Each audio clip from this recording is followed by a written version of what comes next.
on the button, so don't swear. Oh, we be live. Hello. Hello. I hope your swearing didn't make it in because that was the swearing within the first few seconds of our. Okay. Guys, did the swearing get in? Okay. What potty mouth? You're being a potty mouth, Susan. Did I bomb the stream already? Is the question. Did you? Yeah, guys, like the video because we don't know if Susie's swearing made it in. Okay.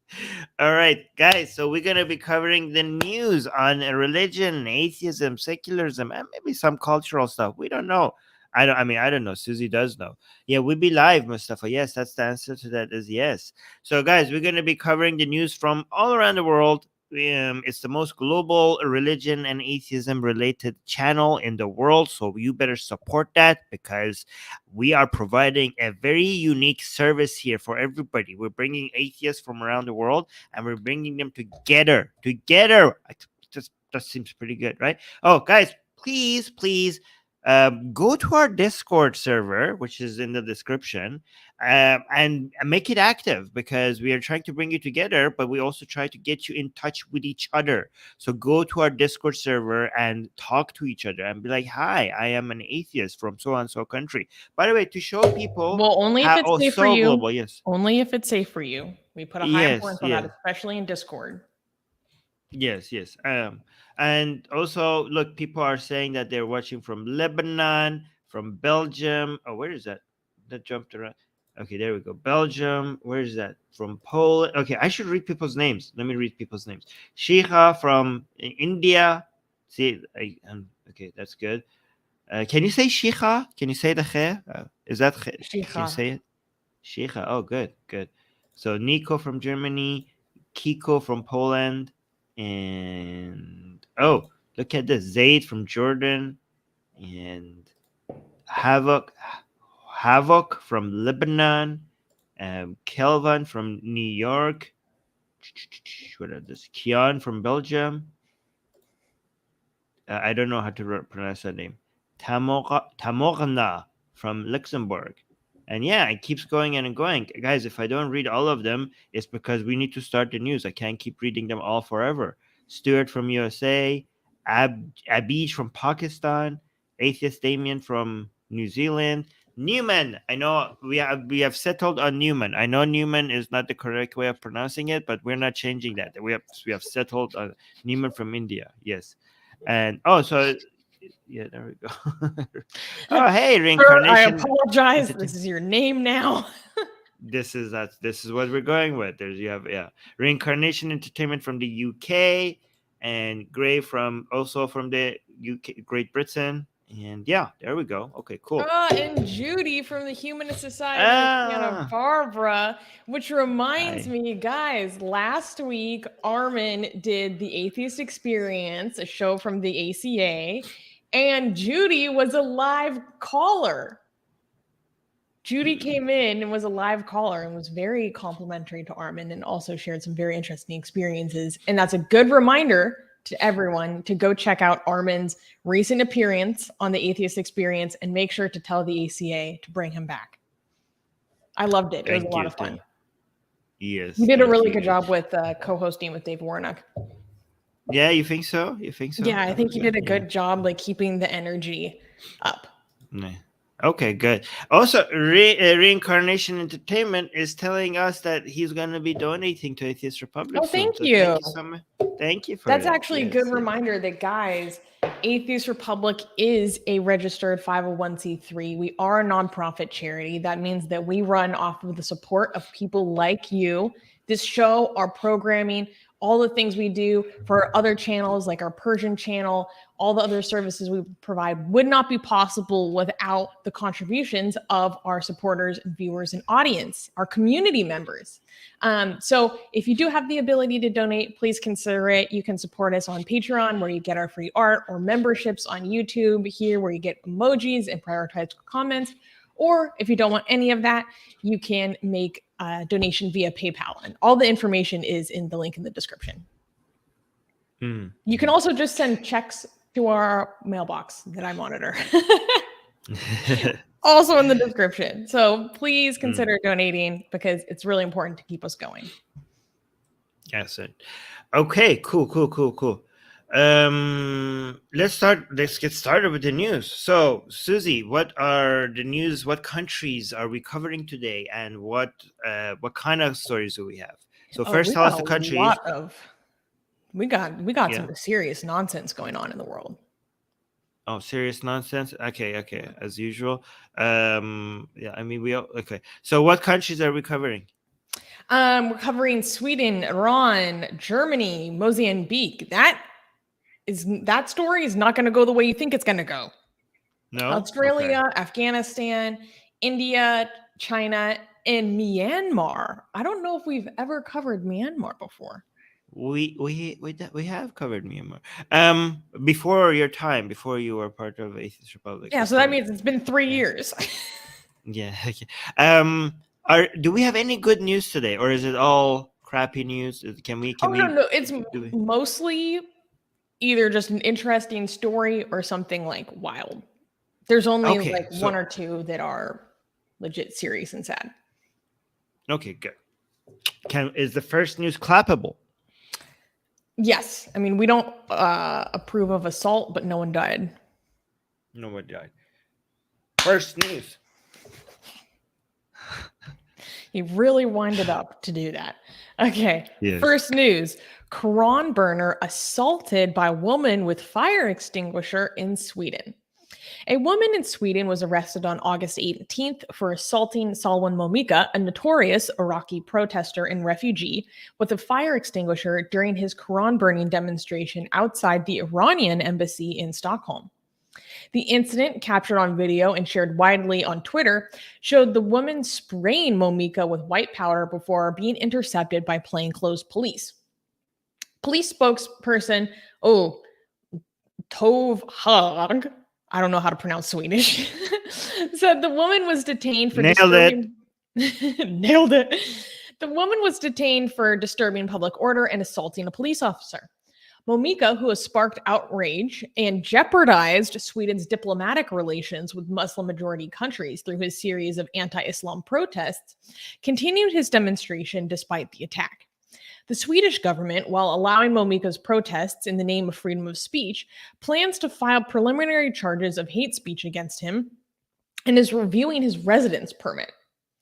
This incident and other recent Quran burning protests have led to calls for boycotting Swedish products, raised security issues for Swedish nationals abroad, and even resulted in warnings from the US and UK embassies about possible retaliatory terrorist attacks.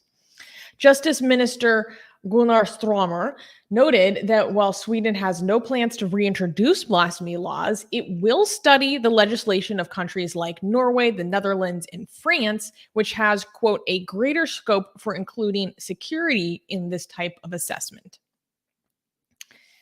So, Zayd is saying, who's messing with my boy Salwan? I wanted to cover this because we're starting to see a lot of retaliatory action against this man. So not only was there this incident where a Swedish woman went after him with a fire extinguisher as he was trying to conduct his protest, but I also saw a video of a boxer. I'm not exactly sure what his ethnicity was, but he was wearing boxing gloves and speaking to someone in Arabic while basically attempting to assault him. And so Salwan has criticized the Swedish government for not adequately protecting him. I don't know to what extent they've gone to protect him outside of the protests that he goes and gets permits for. But I don't know. I think it's important to cover because this man has like single-handedly caused a giant diplomatic storm for Sweden. And so his safety and well-being is obviously like really in the spotlight. And also I found out more about his background recently, which has been very, very interesting. We're finally starting to get more information about who this guy really is. But Armin, when you see something like this and people coming after him, even though this particular incident with this woman it's not like directly violent in the way that the man coming after him in boxing gloves is. this is a little bit more like people were considering it a counter protest. I think it goes beyond being a counter protest. But what do you think? Oh, you're muted. Oopsie. I mean, it is assault. This is assault. What is it? What is her deal again? Who's she? What did she got to do with any of this? I Why have is she doing no this? idea who this woman is, but what had been happening at a couple of his previous Quran burning demonstrations was there would be counter protesters, and the counter protesters would come there, and they're mostly like Swedes, like ethnic Swedes. They would come there dressed as firemen. And they would come dressed as firemen with like little hats and extinguishers because their motto was to extinguish the hate, meaning extinguish his hate, so to speak. And I guess this woman just went one step further and actually went after him with an extinguisher when he was going to do his public burning. And she wants his immigration status to be revoked or reviewed or something like that? I have no idea what she wants regarding his residence permits. I have no idea what she wants, but his residence permit is being reviewed right now. Okay. Because his application for citizenship was rejected apparently sometime in the recent past, and then he started the Quran burnings after his application for citizenship was denied, and now his residence permit in and of itself is being reviewed. So I don't know exactly what that means. But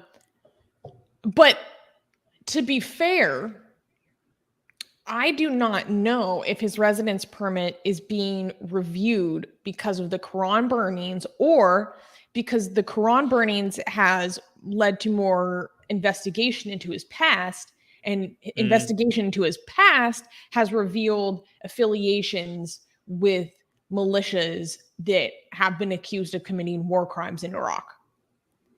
I've seen no evidence so far to suggest that he is responsible for committing those kinds of crimes, but it is very clear that he has been associated with Christian Iran-backed militias in Iraq that are accused of atrocities against ISIS fighters, according to the reporting that I have read. Okay, so I'm going to ask this question, and for people to be clear, this has nothing to do with whether or not this man should be able to say and express whatever views he has, even with Quran burning, okay? I'm just wondering, okay? And again, I'm not trying to say that if this is true, that means he should not be able to burn the Quran. I am for freedom of expression. Does this man have ties to right-leaning bigoted groups now? Or I know that after his citizenship or when he came to Sweden, he became very aligned with very right-wing groups. I don't know how explicitly bigoted those groups are. I just know that there is clear record of him becoming very closely affiliated with certain groups that are just described as right-wing in the media that I've read. I don't know how extreme those right-wing groups go.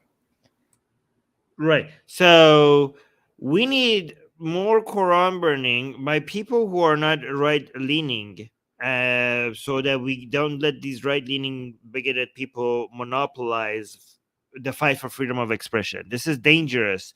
It's dangerous for the fight for freedom of expression to become, in people's minds, associated with far right.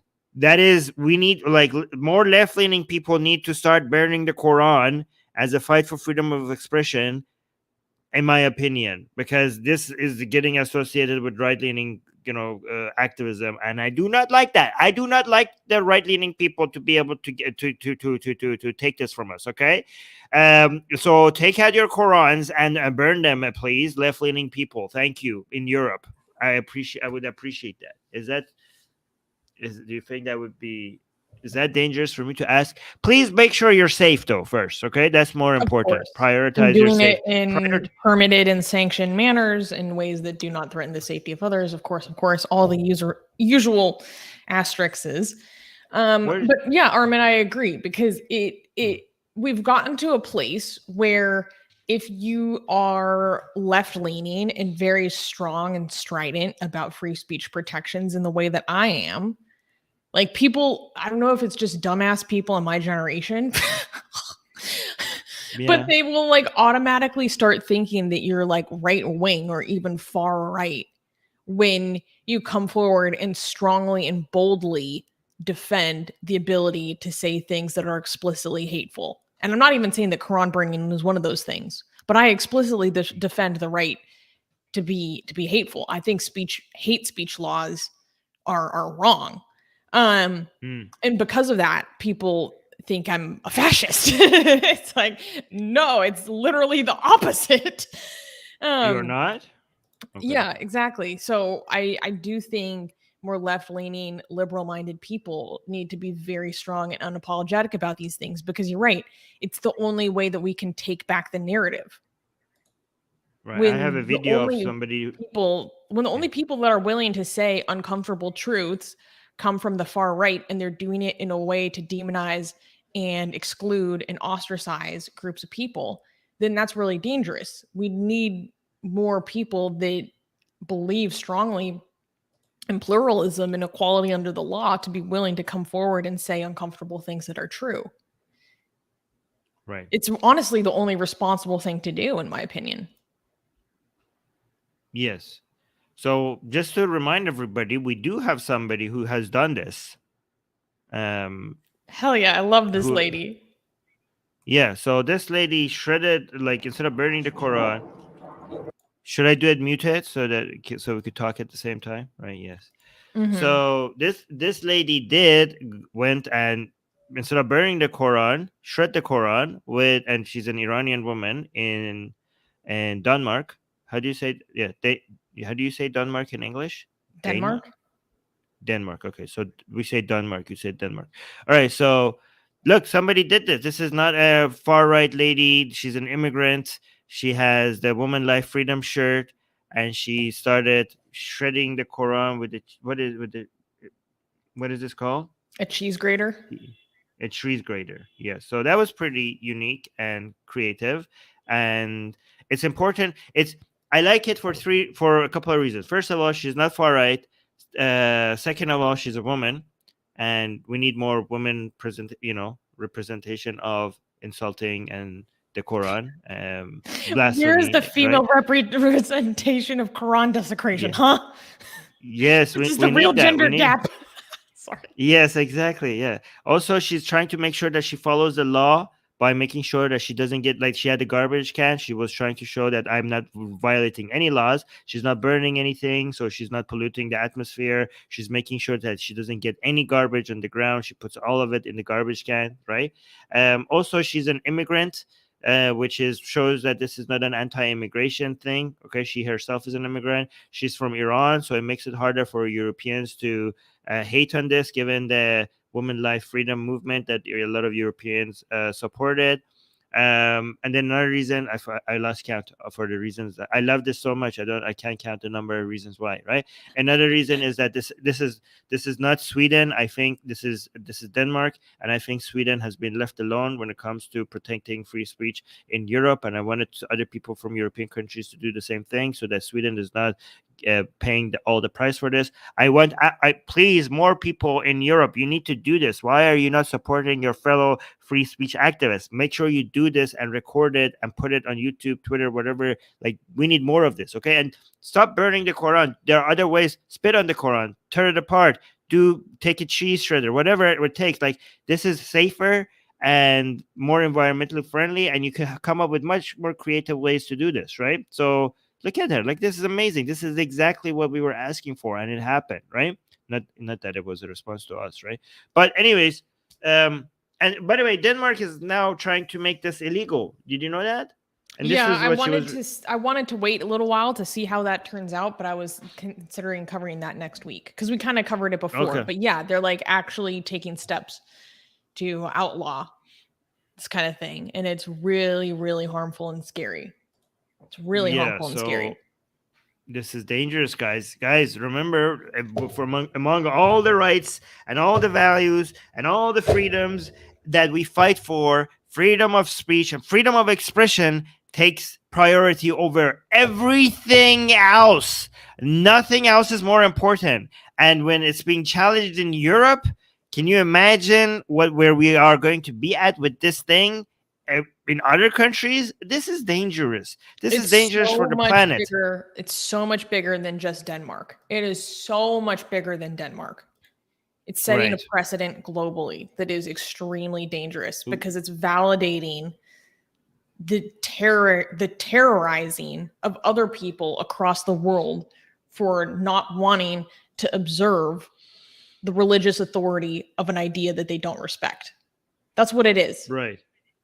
Why do I have to observe respect for something that I don't believe in? Why? That's not freedom. That's tyranny.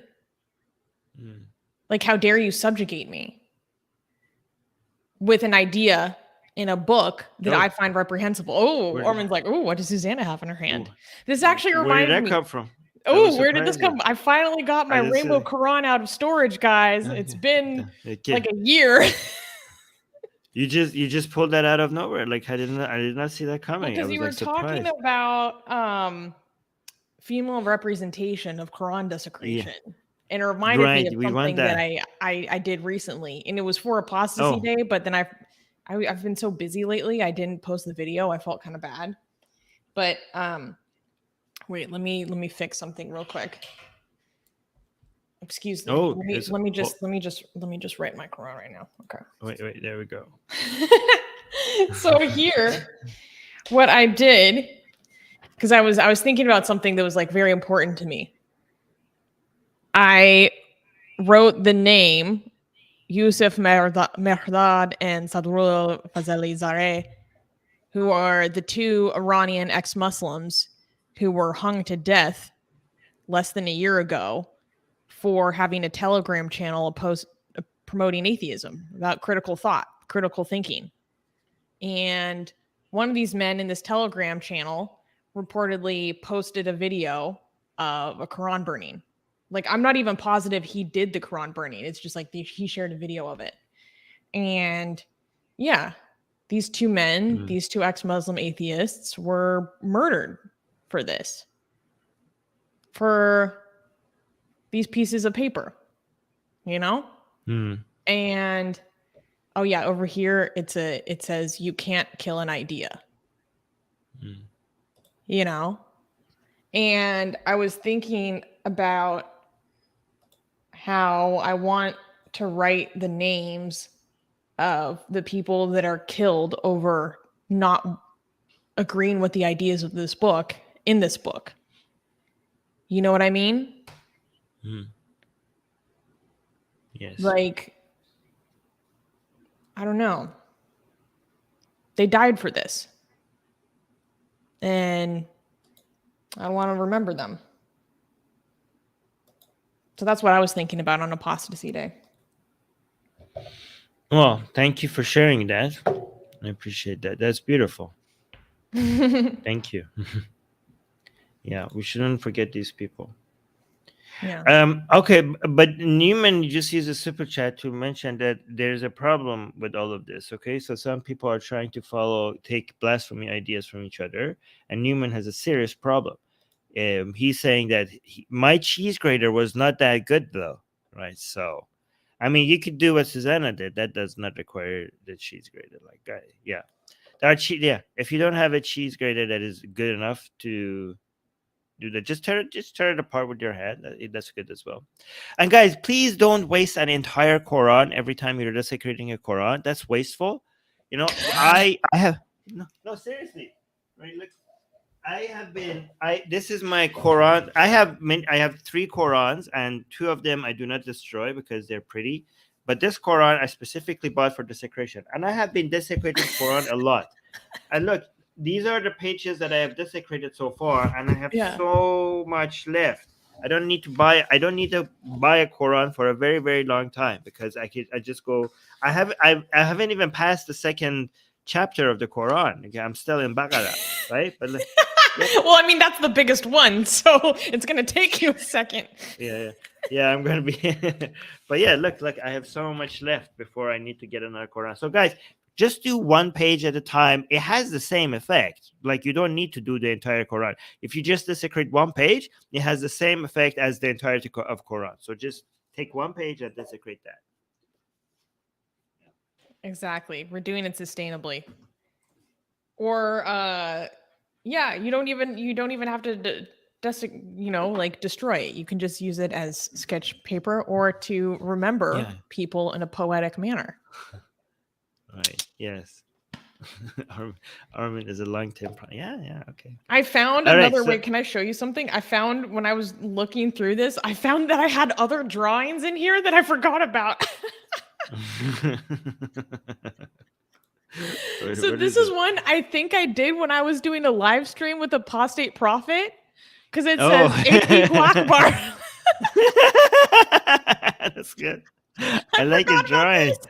That's so cute. Well, because I get a 2-for-1, right? Because I'm depicting the prophet while drawing. Right. Yeah.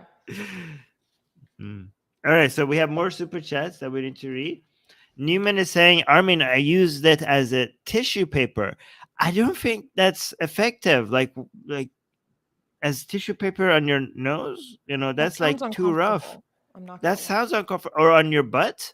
That sounds uncomfortable. Yeah. I don't recommend that. But okay, whatever. Newman, you deserve better. You deserve better. You deserve better quality tissue paper, Newman. Yeah, treat yourself. Erkin is saying thank you so much for the super chat. Erkin is saying if they want to ban burning Quran, then it should also be disallowed to burn Bible. Can I say that on YouTube? Minecraft, right? Like it. The book by Big H. Yes, the Vedas and Guru Granth Sahib, or I think that's the Sikhism book, or any other secular or religious books. Well, that's a good point. But I think if they want to ban burning the Quran, they should also ban the Quran, because they are trying to ban hate speech, and the Quran contains hate speech. So if you want to ban burning the Quran, you should ban the Quran and the Bible and the Vedas and all these other books that you just mentioned. They all need to be banned because they all contain hate speech.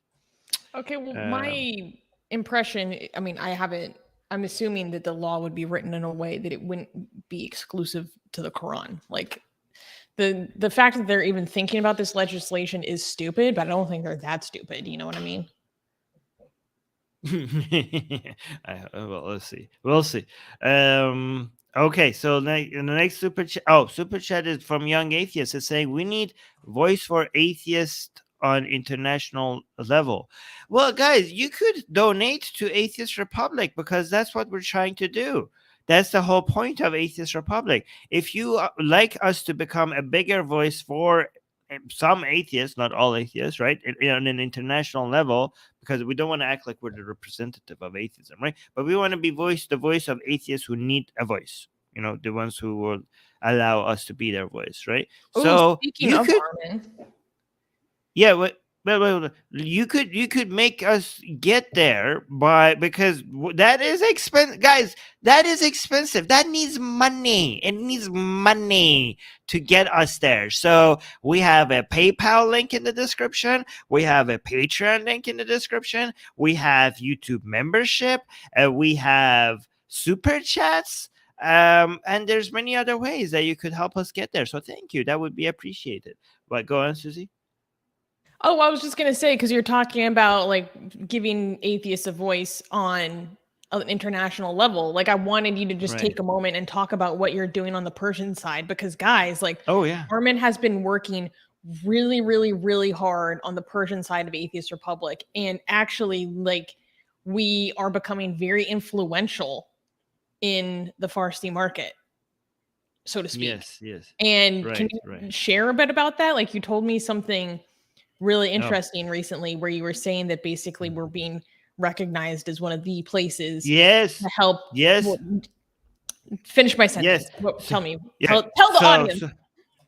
So we're being name dropped on many places on social media when it comes to talking about atheism. Like, we are becoming a major player when it comes to atheism within the Persian community, so and so that people refer to our methodology as, like Armin's or the Atheist Republic's methodology of looking at things, right? Like we're starting like a way of thinking about these things, right? And the way the unique angle that we have is what you guys here on the English channel are very familiar with, is that we are very much anti-religion, but not anti-religious people. And that is making a major influence, because a lot of, not all, but a lot of anti-religious Iranians have also grown to be hateful towards Muslims because of all the experience they have had with Islam and stuff. And we have had a major influence on people trying to be tolerant towards religious people while still be very extremely anti-religion itself, right? And that, not only we have a lot of atheists that are not coming to us as, liking that methodology of way of looking at things, we even have many Muslims coming to us and recognizing that, okay, you guys are okay. Like, even though we are known as people who burn the Quran, and do a lot of blasphemy and are disrespectful towards religious, symbols and stuff, because of how successful we have been in showing that does not mean we are hateful towards Muslims themselves. Many Muslims are recognizing that, this is actually kind of okay, because they've noticing how much people are hating Muslims, and they notice how respectful we are to Muslims while hating on Islam.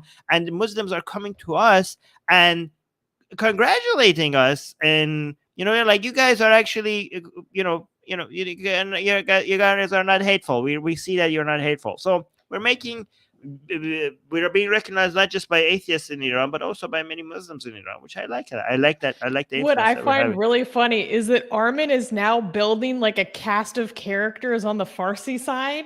And so he has like Yeah, a Quranist Muslim that's like constantly showing up. And then also yeah. on the Farsi side, Armin now has a mullah that's like a consistent part of the show. Right. Yeah. Well, yeah, many times. Yeah. But anyways, yeah, please help us, guys. Please help us, help us become more influential, because I think we have a good impact on people. I really do think so. I'm proud of the impact we have on people. So please get us there. Yeah. Let's go through Yeah. the rest of the super chats. So Newman Yeah. is clarifying that he was using the Quran as tissue, not for his face or his bottom, but for the kitchen counter. Still not as effective, as a paper towel, but okay, that's fine. Yeah, go on. Gasian American had a funny comment. He said, "Oh wait, here it is. Thank you for the super chat, Gasian. Thank you for supporting us. Saying I can use freedom of religion to protect Quran burning. I'm not being hateful. I'm sharing surahs with my ancestors." What he means to say is, using a religious freedom argument, he could say it's actually, you'd be impinging on my freedom by not letting me burn the Quran in a religious context, because this is how, by burning things, I share them and send them to my ancestors, for the people that observe ancestor worship. Okay, yeah, so it's hateful towards that Say religion. what you will about Gasian American, but he's creative, and this is a good loophole. This is a good loophole. Yes. Okay. Yeah. I Okay. And we have a new member. Reincarnation Entertainment just became a YouTube member. Thank you so much for supporting the channel. I appreciate that. Engaging American as well. Thank you so much for supporting the channel with your super chats. We are very grateful. To Satan's Minions Reincarnation. Wait, I need to. Okay, hold on. Let me share this screen and then go like this and then go like this. Okay, now I am ready for the next news. Oh, is the next news from me? Yeah. Very quickly, Newman gave us another super chat, and he's saying that you speak too fast on the Farsi channel. How do you know? You don't even speak Farsi. I think he's trying to learn. Yeah. Okay. But you speak fast in general, to be honest. Mm-hmm. Oh my gosh, we just got a 20-pound super chat from Reincarnation Entertainment. Wow, thank you so much. This is incredible. Okay, let us read it. He's saying, 1, a necessary God cannot change. 2, God cannot change into the universe. 3, therefore God must have created from an uncreated contingent universe. A necessary God did not create the universe. Therefore, God must have created from Therefore, God must have created from an uncreated contingent of a necessary God. Okay, so basically, I think he's suggesting that to create the universe requires change, and God cannot change, so therefore, God cannot be. Is that a good summary of it? Wait, Selva Kumar is correcting me, saying that Reincarnation Is that correct? Entertainment did not become a Satan's minion. He became a Hell's CEO, Oh my God! which is Oh our wow! highest tier of membership support. Wow. That's such an Yeah. amazing gift to us and our team. Thank you so much for supporting. Oh my God. And amazing Thank super you. chat. Yeah, Thank you thank very you. much.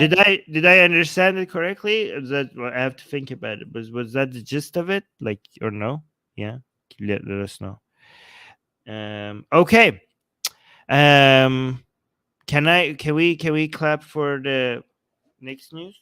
Thank you so much, Reincarnation. Yeah, like a big super chat and a big membership at the same time. Thank you so much. This is the level of support that we actually need. Oh, Newman just gave us another super chat as well, saying, "Haven't seen me on the Farsi channel. I've seen you on the Farsi channel." All right. Thank you again for the super chat. Let me unhighlight these. All right, let's go. Let's go to the next news. Okay. Yeah, is it clappable? I mean, we don't like this, but we can clap. Okay. We don't like this, so we can. Okay, so I'm gonna do like a very not very enthusiastic clap. Is that okay? Like you like Mhm. you're like, is that okay? Is that good? No. Okay. Okay. Okay. Next news. Okay, there we go. Okay. Next news. Inside Iran's shocking No. roundup of female activists before key protest date. Ahead of the anniversary of the Woman Life Freedom protest movement sparked by the death of Masa Amini on September 16th, 2022, Iranian authorities have ramped up efforts to suppress dissent by arresting and imprisoning at least 22 activists, mostly women, in less than a month, according to the Center for Human Rights in Iran, or CHRI for short. Hadi not the Ghemi, executive director of CHRI, noted, quote, Iranian authorities are rounding up activists around the country, especially women, to deliver a message of fear to the populace. This surge in repression demands a global response. Most arrests were made in the northern province of Gilan, where the local branch of Iran's intelligence ministry released a statement describing the activists as, quote, a team related to foreign elements and that they were preparing to incite disruptions. CHRI also highlighted the lack of information surrounding the arrests, deprivation of the accused's rights, and possibility of extended interrogations, describing it as, quote, a deliberate assault on civil society and an indication of the Iranian leadership's deep-seated fear of its citizens.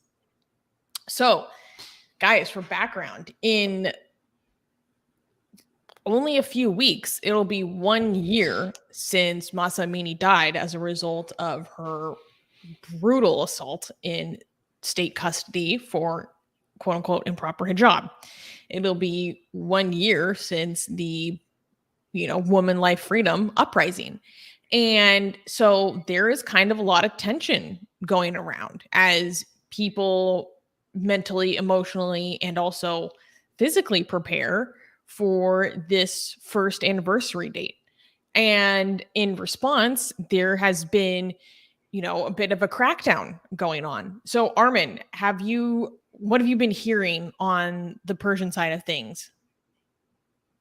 Well, so many things. People are. I hear battle drums. That's what I hear. People are preparing on both Yeah. sides for this. Yes, and I don't know if it's going to be a big or not, but everybody is getting ready. Everybody is anticipating something happening. The pro government side is saying like, nope, there's nothing. So the pro government side are saying, the people from the pro government are saying this time it's going to be small because we're not going to be surprised Like last Mm. time, we were not ready. But given that this is an anniversary, we know that you guys are planning on doing something. So you can't do something majorly big because everybody, the government is going to be on high alert. So how could you do something big when everybody's on high alert, right?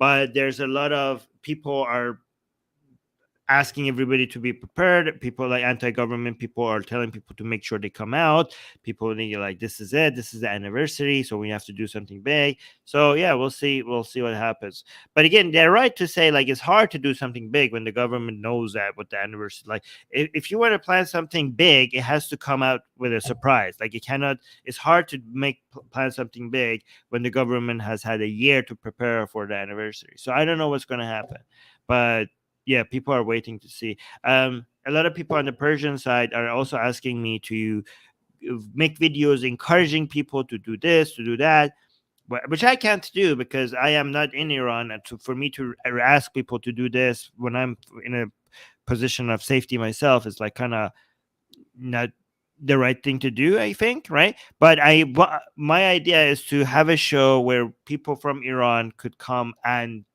talk about what they think is the best idea, because I don't want Mm. to tell people what to do. But if I Mm. provide a platform where people could come and share their ideas, that I think that would be fair. That would be a good Yeah, idea. I Okay. understand you. I think Yeah. that's the ethical thing to do. Yeah. Right. Yeah. Right. Yeah. So yeah, it's a very sensitive topic because a lot of times people are like, "Oh, why are you not telling people like you Iranians that are not in Iran? It's your responsibility to ask people to come in the streets." And then another Mm. group of people are like, "No, shut the hell up. You're like in a position of safety and you're asking people to put themselves at risk because you want something to happen and you're not risking your life and you're asking other people to risk their life, right?" And since so I have come up with this balance to figure out what to do. Like you have a platform and you need to help, but you could also not tell people to come risk their lives. So I found the good middle ground is for me to use my platform for people in Iran to come and say what they think instead of me telling them what to do. So I think that's a good middle ground. I don't know if you guys have any ideas. Let me know. That's what I've come up with so far. No, I Yeah. appreciate it. It's very principled. Wait, Tesla, who is a volunteering leader on our Persian side of things, is saying Yes. breaking news, a new, let's say, XXX tape, this time from a mullah's woman. Right. We're getting Whoa. we're getting those left and right. I don't know why they're all coming out at the anniversary of Masa Amini's murder, but they're coming. We're getting a lot more of these videos showing the mullahs, because here's the weird thing about these mullahs sex tapes coming out right at the anniversary of Masa Amini's revolution, is that a lot of pro-government religious people have been trying to paint Mahsa's revolution not for liberation, but for degeneracy, for sexual degeneracy, right? And now these tapes coming out from mullahs doing what they consider to be degenerate, a lot of people are like, tell us again how we are the ones who are doing this revolution for degeneracy. It seems like you When you're guys that be having the sex with your brother-in-law? Girl? yes, yes. Like, so people are like, it's really hard to take them seriously anymore. There's a lot of religious people that are coming. It's hard to overstate how much these tapes have been influential. Like I myself thought like, oh, this is haha moment, and people are gonna be like, it's a small thing, but apparently it has had a major impact in more people leaving, stopping support for the government, Wow. because this degeneracy is exactly why some religious people support the government. It has had a major impact. Like people were like, we need to support the government because these liberals are going to get the country to become a degenerate. Like sexual degeneracy is going to be widespread. So these tapes have had a major. It has been their Achilles heel. I can't overstate how impactful they have been. Yeah. Yeah. Tesla, can you Mm. please, Tesla June, please send me information about this newest scandal. I wanna maybe cover this. Uh Peter is saying, is this going to be known as the sex tape revolution? Yeah. Except it's like all coming out of Gilan. Like, what is going on with these Gilanis? Like, but Armin, is there anything else going on in Iran Yes. recently that you want to talk Oh about? my You've been God. showing me I don't some know. videos behind the scenes that have been crazy. Crazy. Yeah, I can't show you these videos, unfortunately, because there are a lot of people beating other people, and YouTube doesn't like us showing you that, right? So Oh, we yeah. can't showing you. But women are beating the crap out of like hijab enforcers, and tensions are rising between the people and hijab enforcers. It's pretty intense. I could not have imagined this happening. Like, hijab enforcers are now terrified when they leave their house. You know, we've been listening to their audio messages that they share with each other, because a lot of them gets leaked, and they are like they are crying. They're like, I don't know. They want to go tell people to put on their hijab, and they're like, I don't know if I'm going to survive this. Like, and people are loving it, because it used to be that the women were afraid of, liberal women used to be afraid of these religious radicals, and now these religious radicals are afraid of people. Oh, by the way, the hijab enforcement has changed. It used to be like grabbing women and shoving them in the van and taking them and sometimes beating them, right? And it has now been reduced to like, dear sister, can you please, please put on your job? Allah loves you so much, and this is that Islamic land, and we have to, even if you're not a Muslim, they say even if you're not a Muslim, it's so telling. They say like, I understand. Are you, It's for real? Yeah, they go and like, even if you're not a Muslim, this is the law. So when the hijab enforcer in Iran is telling people, even if you're not a Muslim, that means that these people don't expect average Iranian, to consider themselves Muslim. Okay. Like, even if you don't believe in Islam, you have to understand that this is an Islamic country, and in every country we have to obey the law, right? So, this is so amazing. Like, even government officials are like talking about people in a way as if they're not Muslim. The average Iranian is not Muslim. That's how they talk about the average Iranian. It's insane. Because we knew that was true for a few years now. But they're acknowledging the government openly now, the own enforcement? Well, yeah, but they're not acknowledging it. They're just talking as if the person that they're talking to is probably not a Muslim. That's an acknowledgement. Yeah, okay. Yeah. So, yeah. So then, and even then, they get a major reaction, right? So think about this. Before, it was heavy-handed enforcement, violent, hands-on enforcement of hijab, and what people were afraid. Now they're like, my dear sister, do you want to go to hell? No, like, God loves you, please. And they still, like, people like, shut the hell up, mind your own business. The most insulting reactions, beating them up sometimes. Again, I'm not encouraging violence here. I'm not there. I'm not going to say this is good or bad. I'm just reporting to you what's happening. Okay, YouTube, I'm not saying this is a good thing or a bad thing on YouTube. Okay, I'm just telling you what's happening, right? So even the mildest request for people to put on the hijab is getting a major heavy reaction from the people. So that's I wish I could show you the videos of people beating up the hijab enforcers, but I can't. YouTube would not. You showed me one that was shocking. It was 2 Chidori women, and they were actually taking away. They were trying to like detain a woman that wasn't wearing hijab, and this big guy comes up, like he was big, right, and right, shoves one of those Chidoris like to the ground hard. Well, first she was being attacked by a woman, like gets away.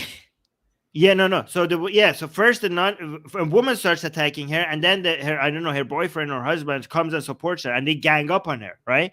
There's another video I should show you from the metro where everybody, both hijabi and non-hijabi women, are attacking the hijab enforcers. No. And the police are like, again, both hijabi and non-hijabi are attacking Yes. the hijab enforcers. Yeah. So the hijab enforcer women with chador are coming there and telling women to wear the hijab, and the women start attacking them, beating them, and the hijabi women who also wear the hijab, Muslim women who also wear the hijab, start joining the non-hijabi women to attack the hijab enforcers. And they gang up on them. And the police is standing right there, and the hijab enforcers are like, help us. Please, like they're being beaten up, and the police are like, you're on your own. Like, this is what you asked for. Like, the police is like, right there, right next to them. This is insane. The police are like, right. I mean, if you F around, you find out. Yes. Oh, I forgot to tell. I don't know if I told you this. Here's another thing that happened. The police one time came and was arresting the hijab enforcers for being too hostile to people, right? And the hijab enforcers, while being arrested, they were like, well, this lady right next to me doesn't have a hijab. That's against the law. Are you going to arrest her? And the police like, no, we're going to just arrest you. Again, I'm not trying to act like this is good. Like the police is good now, because the police, like, I'm not, this just shows that the government is terrified, not that the government is good or anything like that. So I don't want to tell you that, but I'm just telling you how the situation is becoming. So in the Telegram channels of these religious radical people, they're arresting us while there are non-hijabis women right next to us, and they're like, they are also violating the law. They're not wearing a hijab. How come we're being arrested and they're not being arrested?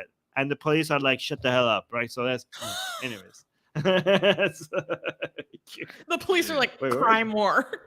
Oh my god. Yeah. Right. Oh, another thing just came out. There are mullahs that are now anti-police because, like, why are non-hijabi women not being arrested? So now they're making a new force. The new force just came. The new enforcement strategy is where religious police dropped. Yeah, so now we have a new, like, citizen morality vigilante justice where people are going to go record the police, right? And they want to sue record the police, showing the police is standing and non-hijabi women are passing by and the police are not enforcing the law, right? And they want to sue the police for not enforcing the hijab laws. Like, they are asking for religious people to go out with their phones and start recording police that is not enforcing hijab laws, and to have a fine for every incident. So now this is intense, because now it's going to get the police enforcement, make them more anti-mullah, because the mullahs are running around with their phones and trying to record them, you know. So the tension was between the liberal people and radical pro-government religious people, and now the tension is now becoming against these mullahs and hijab enforcers and certain parts of the government. So there's so much tension between different elements. It's just crazy. It's just crazy. This is crazy times we're living in.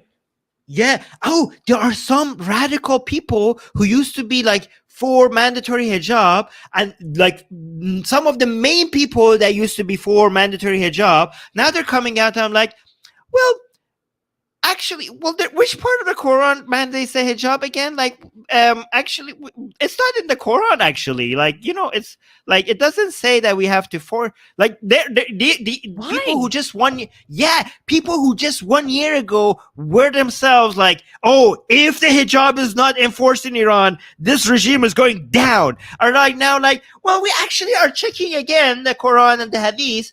It does tell you to wear the hijab, but it doesn't say the government should be enforcing it. Like we are rechecking Islam, and we just came out to this realization that we have been doing this wrong for the past 40 years. So yes. Well, because they can't enforce it. They don't have they don't have them. They know that they're incapable of enforcing hijab now, right? So they are trying to get ready for like not enforcing it anymore, but they're trying to do it in a way that doesn't make religious people too angry. But it's like, so that they don't look completely pathetic. I mean, it's too late. Yes. But they're like, well, actually, this is not Islam anyways.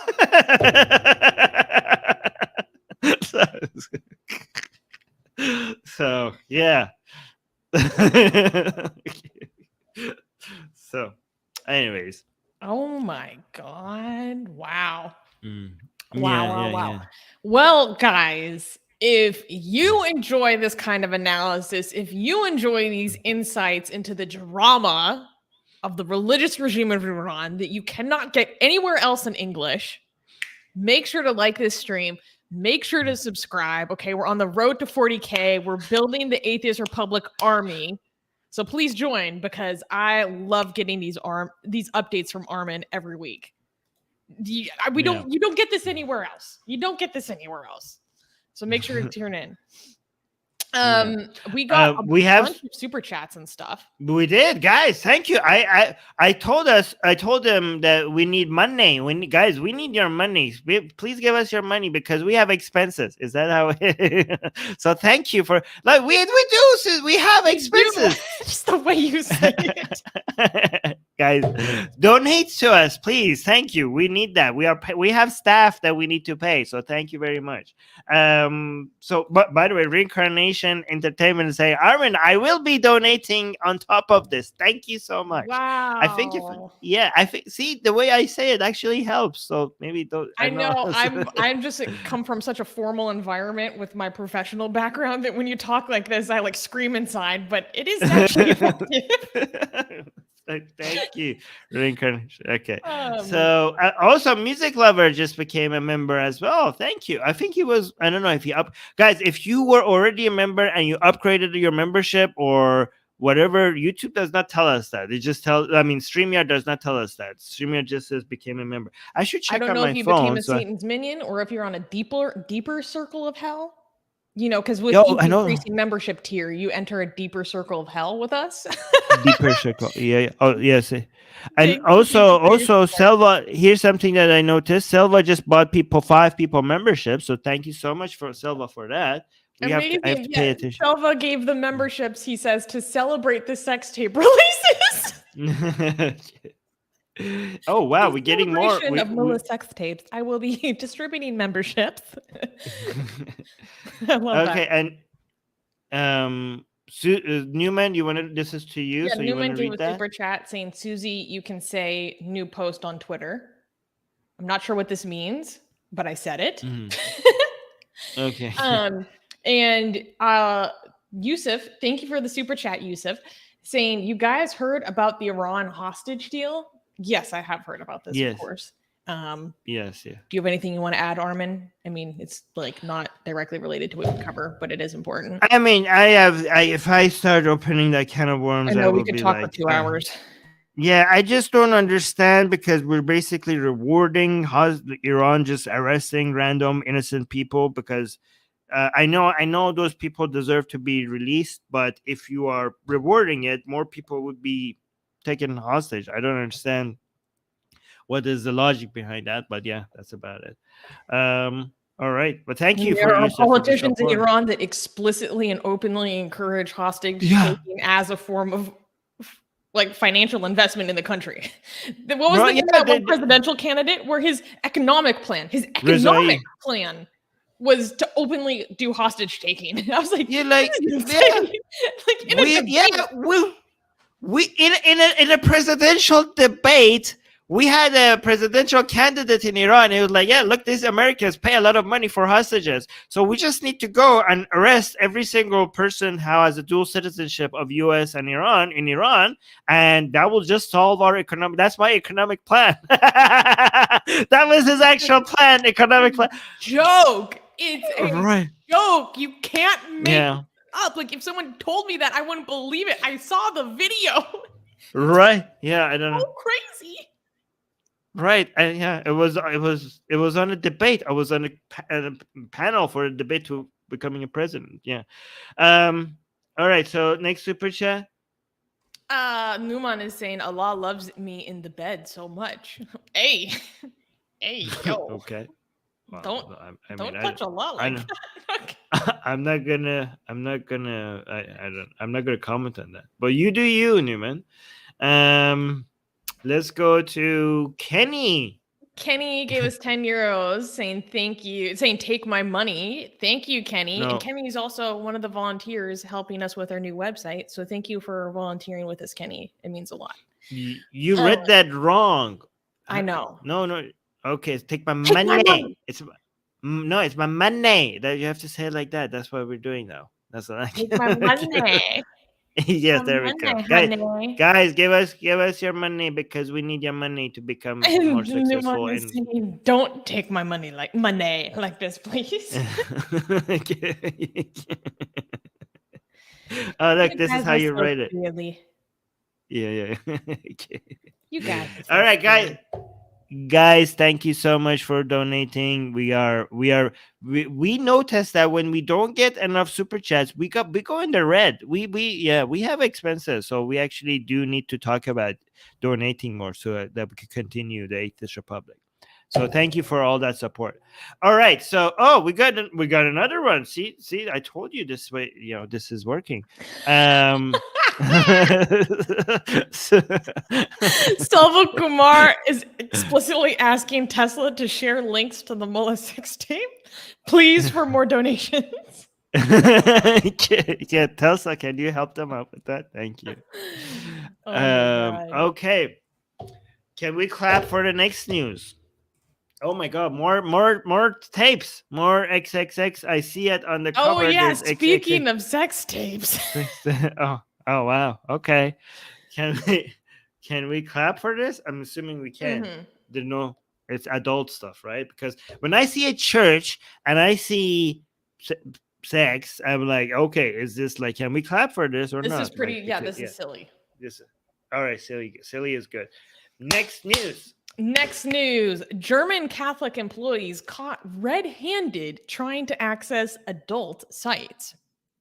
Adding fuel to the fire of an ongoing confidence crisis, Cardinal Rainier Maria Volki, Archbishop of Cologne, discovered that employees of his diocese, including high-ranking officials, attempted to access adult sites using work computers.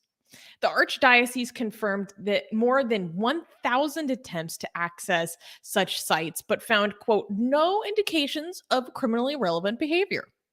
Volke said, quote, it disappointed me that employees tried to access, I can't say this word on YouTube, pornographic images with the help of devices that our Archdiocese made available for their work, even though the firewalls kicked in. He added that while some may view pornography consumption as harmless, he agrees with Pope Francis, who condemns it and warns of its dangers.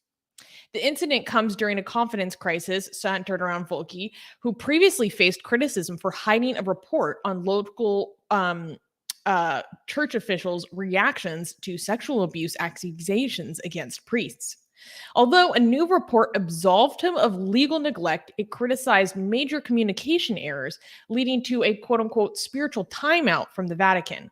Volke offered his resignation in March of 2022, but Pope Francis has not acted on it.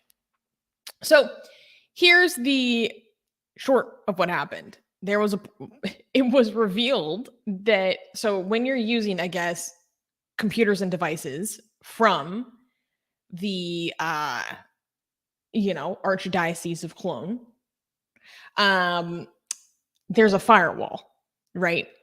So you're not allowed to actually access these sites, or it stops you. But it was revealed that there were over 1,000 attempts to access this kind of material on church computers and laptops and devices. This has been a meme on atheist Facebook pages for a very long time. Did you know about this? I didn't know it became a thing. Eventually became a thing. What do you mean? Well, let me show you this. I'm just trying to make sure if there's nothing bad here before I share it. Okay, here. Look at this. Look. These are memes that have been circulating. Look at this one. Wait. Describe the meme for people who are only listening. No, you are better at describing this. So visual description. So, yeah. It says when you use the church's Wi-Fi to watch prawn, I'm using coded language for YouTube, and it's like a picture of a church, and it's like a very red, cloudy day, but the clouds, or it's almost like an eclipse, I guess. The way that the light is shining through, it looks like two little angry devil eyes and like devil horns coming from the freaking clouds above the church. Here's another one.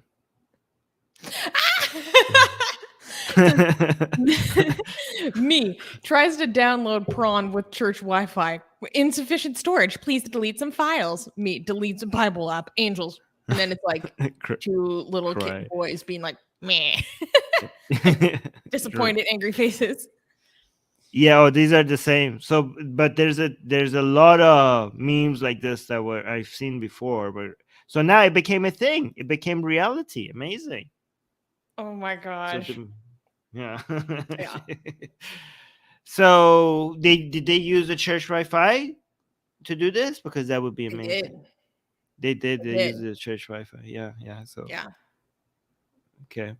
I mean, is it really anti-Catholic to do this? I mean, if you are going to watch adult videos, you might as well do it where you could go and ask for forgiveness right away.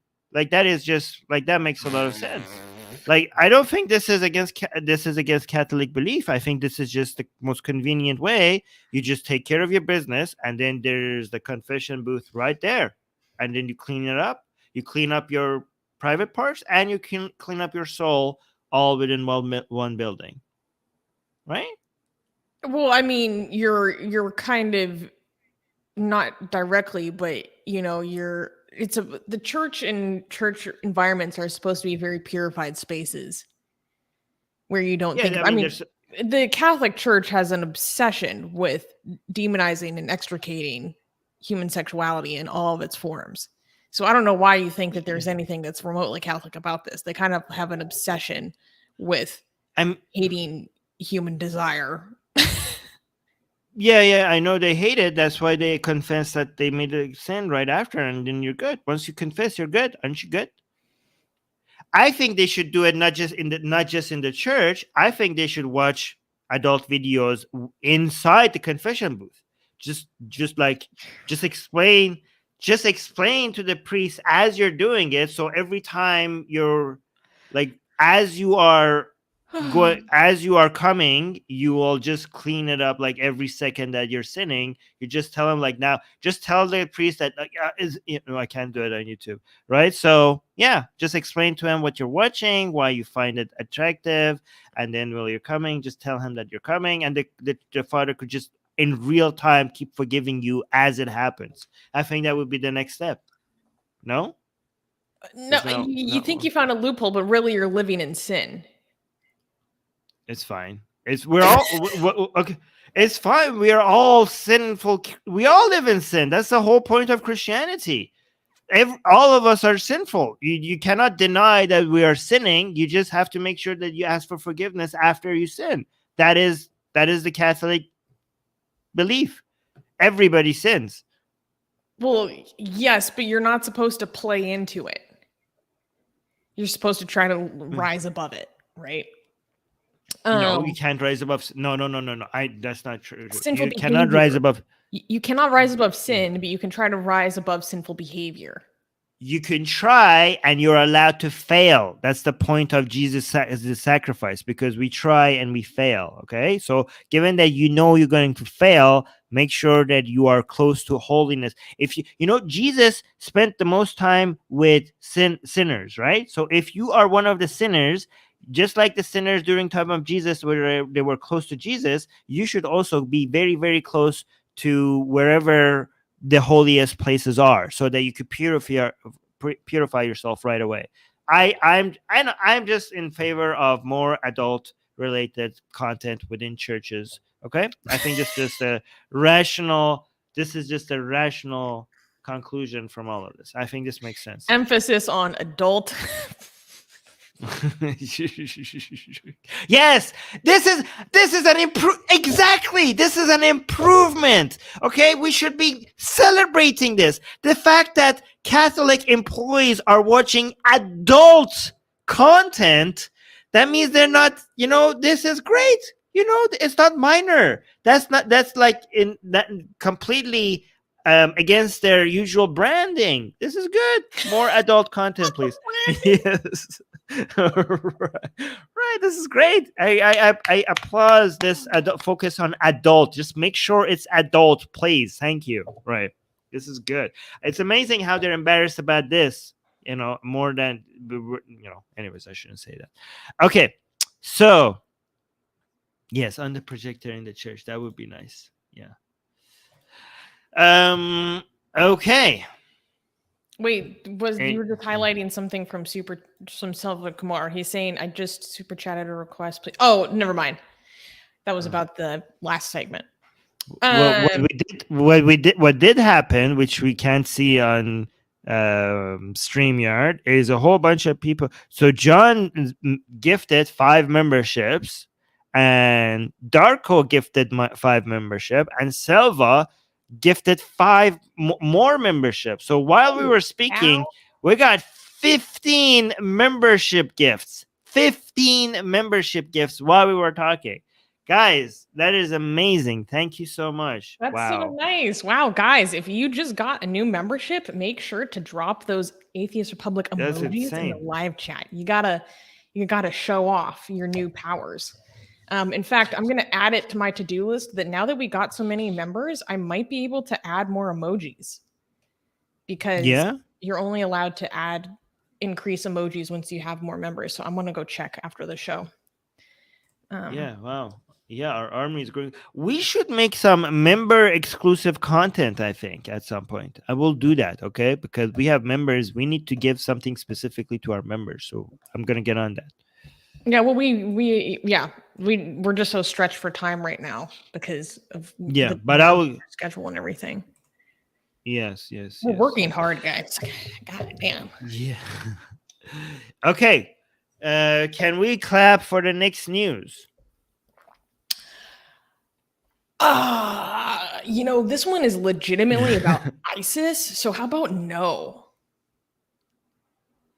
Well, I mean, did they kill anybody in this news? I mean, they do kill people all the time, but in this specific news. No, but it is about like sex slavery. Ooh. Okay, we're not gonna clap then. Next news. Okay, guys, this is pretty crazy. I'm not gonna lie. Next news: ISIS AIDS crisis. How the terrorist organization manages infected slaves.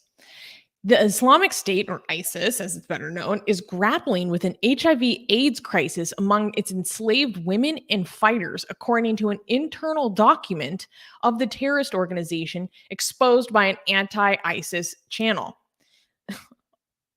The funny thing is, the background on the anti-ISIS channel that exposed this is that they're actually pro-Al-Qaeda. Okay, continuing. The document from the Islamic State Al-Qarar office contained Armin's face. Wait, pause. I need to get your reaction. Wait, you're telling me Al-Qaeda hacked ISIS and leaked information that showed ISIS slaves are infected, and ISIS has internal documentation trying to address sexually transmitted diseases within their slaves, and Al-Qaeda is the one who hacked them and figured this out, right? Yeah, pro-Al-Qaeda, anti-ISIS channel. Okay, I guess that's and this is not an Onion article or anything. No, this is actual news. It's absurd. Not what I was expecting to hear, but this is what happened. Okay, carry on. Yep. Wow. So now that we all just took a moment to take that in, let's continue. The document from the Islamic State's Al-Qarar office contained religious questions from the governor of the ISIS-controlled Mozambique province and responses from the ISIS leadership, which included guidelines on handling wives and slaves infected with HIV/AIDS. The document revealed that ISIS enslaved women and distributed them as rewards to fighters, some of whom contracted HIV/AIDS. It also detailed measures taken by the ISIS-controlled Mozambique province to address rising HIV and AIDS, such as conducting medical tests and separating infected spouses. The ISIS leadership provided directives on handling enslaved women with HIV and AIDS based on their conversion to Islam and payment of ransom. Those who converted to Islam and were free of the disease could be given to ISIS members, while those who contracted HIV and AIDS but converted to Islam could be freed only if ransom was paid. However, enslaved women with HIV and AIDS who refused to convert to Islam and for whom no ransom was paid should be killed, according to their directive. Not according to us, YouTube, according to their directive. Yeah. Wait, who should be killed? The enslaved women who refused to convert. Okay. Wow. Okay, continue. The Baraka news agency, a pro-ISIS Telegram channel, confirmed the authenticity of this document, which dates back to January 9th of 2022 and was obtained during a raid leading to the death of the fourth ISIS caliph, Abu al-Hussein al-Husseini al-Qurayshi.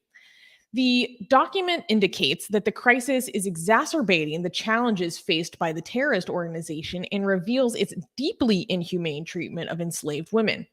Quote, "It seems, and Allah knows best, that this disease has come to you through the women you enslave," the ISIS leadership noted in the document, underlying the need for testing and cautious handling of enslaved women amid the crisis. There is a lot to unpack here. They're talking as if they're talking about that fruit that has gone bad, you know, like they're like, oh, we're handling of these items that we're selling and trade. Like some of these products have gone bad. That's how they're talking. I can't believe they actually have guidelines on how to treat, how to manage, you know, slaves with HIV. Like, oh, this comes from the top, guys. This is our government guidelines, you know, our corporate guidelines on how to treat, you know, our slaves that are, wow.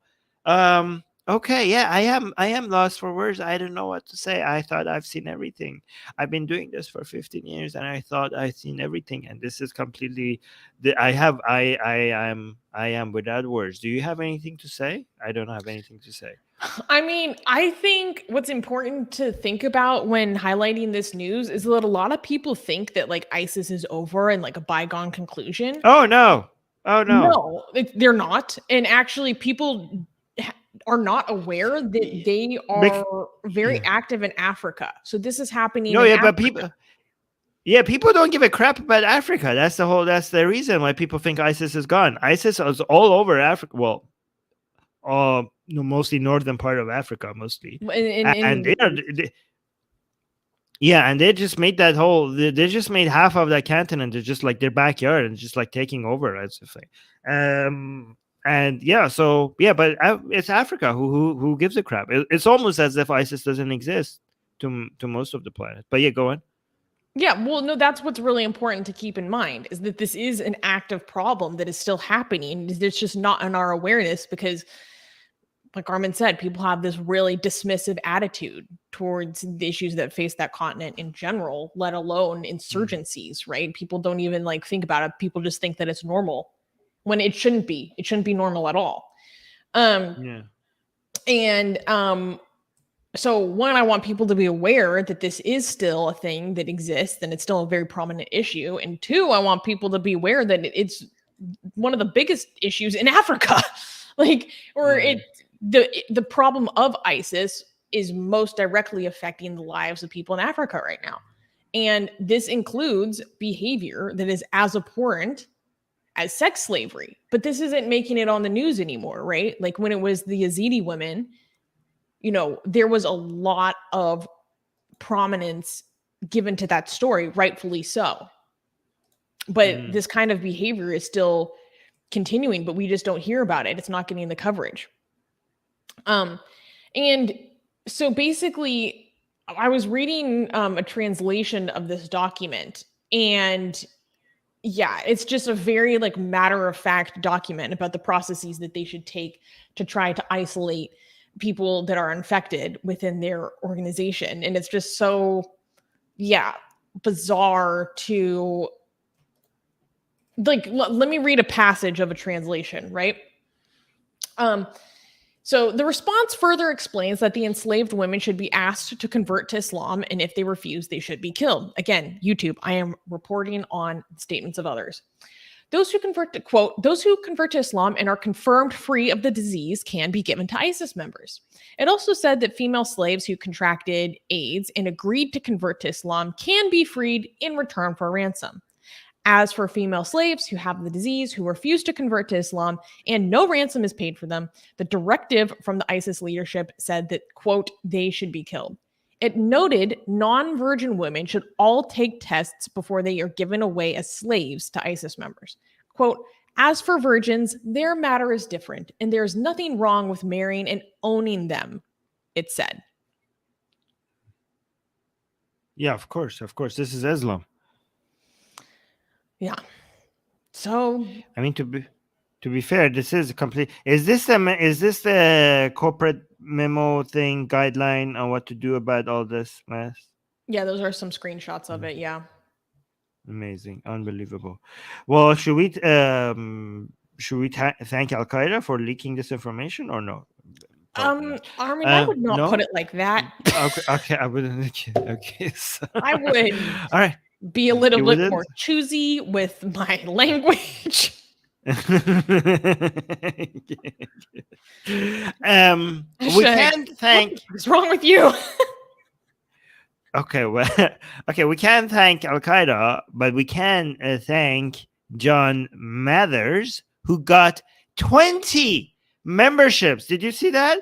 We just got, while you were speaking, Susanna, you did not notice, but John got 20 Atheist Republic memberships. Like, look at the chat, like everybody's a member now. So, Oh my gosh. yeah, thank you. Wow. John, thank you so much. What a gift to our community. Yeah, that's amazing. Thank you. That's amazing. All right. Okay, Abi John was saying, how am I not a member? I come here every Sunday. Apparently, to be gifted a membership by someone else, you have to turn on some sort of setting on your own personal back yes account. I don't know how to do it, but you have to change your own settings before someone can give you a membership. You have to go to your YouTube profile setting, channel setting, and say allow accepting gifts for you to be able to get that gift. But yeah, so that's how it works. Yeah.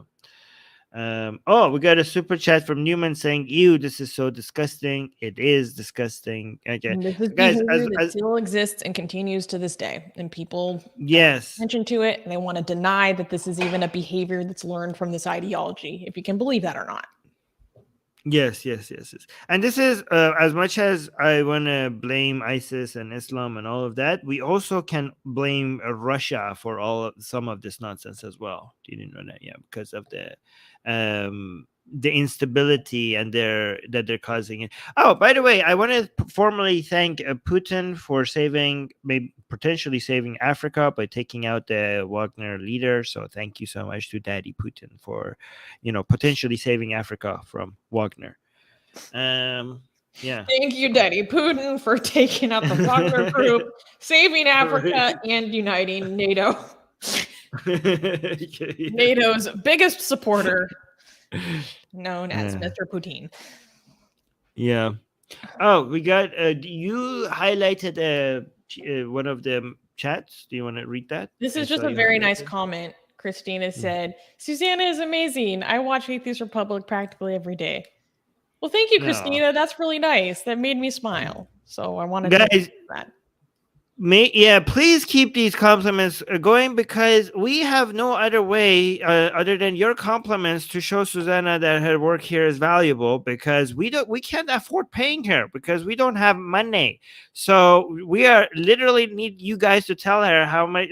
That's the only way we can pay her, with your compliments, because she puts a lot of time, and you have no idea, before the show to get this news ready for you. Her and Dee. Thank Susie and thank the rest of the team for doing all of this until we could figure out a way for us to thank them with actual money, because there's a lot of work that goes into this, and she's doing it for you because she cares about you without getting paid. So please let her know that you are grateful for what she's doing, right?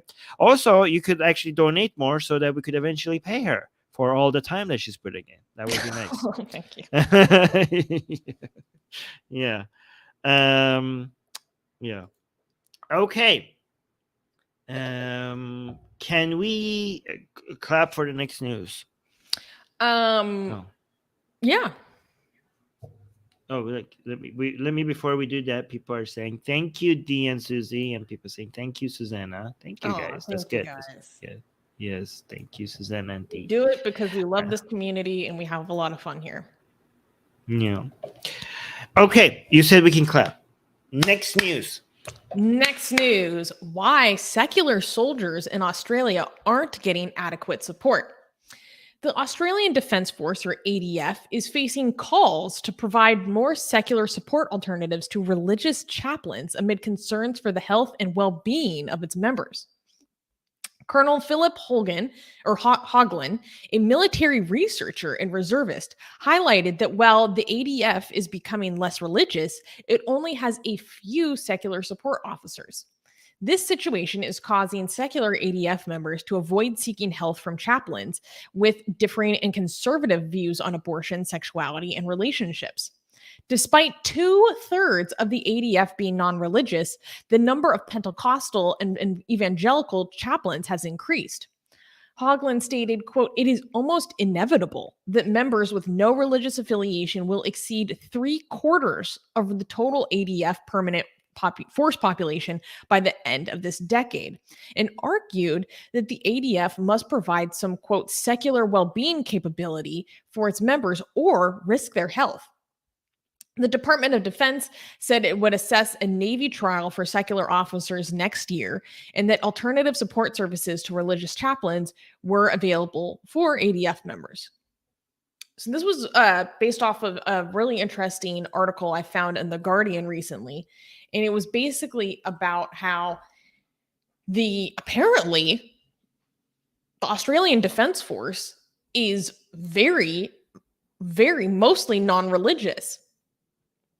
But what's weird is that there is a hugely disproportionate amount of religious chaplains that are part of the force, or, assist the force or whatever. And this is partially because there was a court case that was won a few years ago that even allowed Pentecostal chaplains to provide chaplaincy services to the forces, but it's a completely disproportionate amount. Like the number of there are so many Pentecostal chaplains that are available to the force that the number is like 15-1. So like one chaplain for every 15 people that identify as Pentecostal, but the number of secular resources that are available, it's like one per every couple hundred secular soldiers that there are. And what I found interesting is that there are military researchers and people are part of the forces that are actively calling upon the government to address this, because they're like, this is going to impact the mental well-being of our forces, which is going to leave us vulnerable if we don't address this, because they're going to feel ostracized or maybe not understood by these explicitly religious chaplains who oftentimes hold very conservative views that aren't reflective of the force.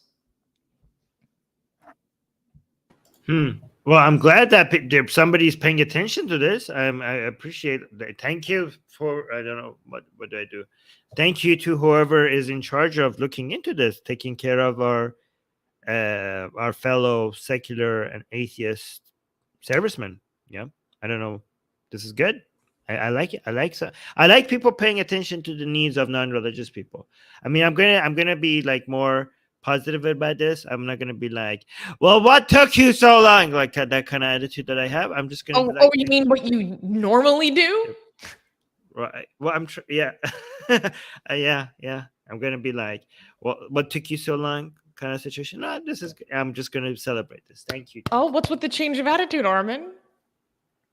I didn't expect this is not something that I expected from Australia. So it's good to see some people.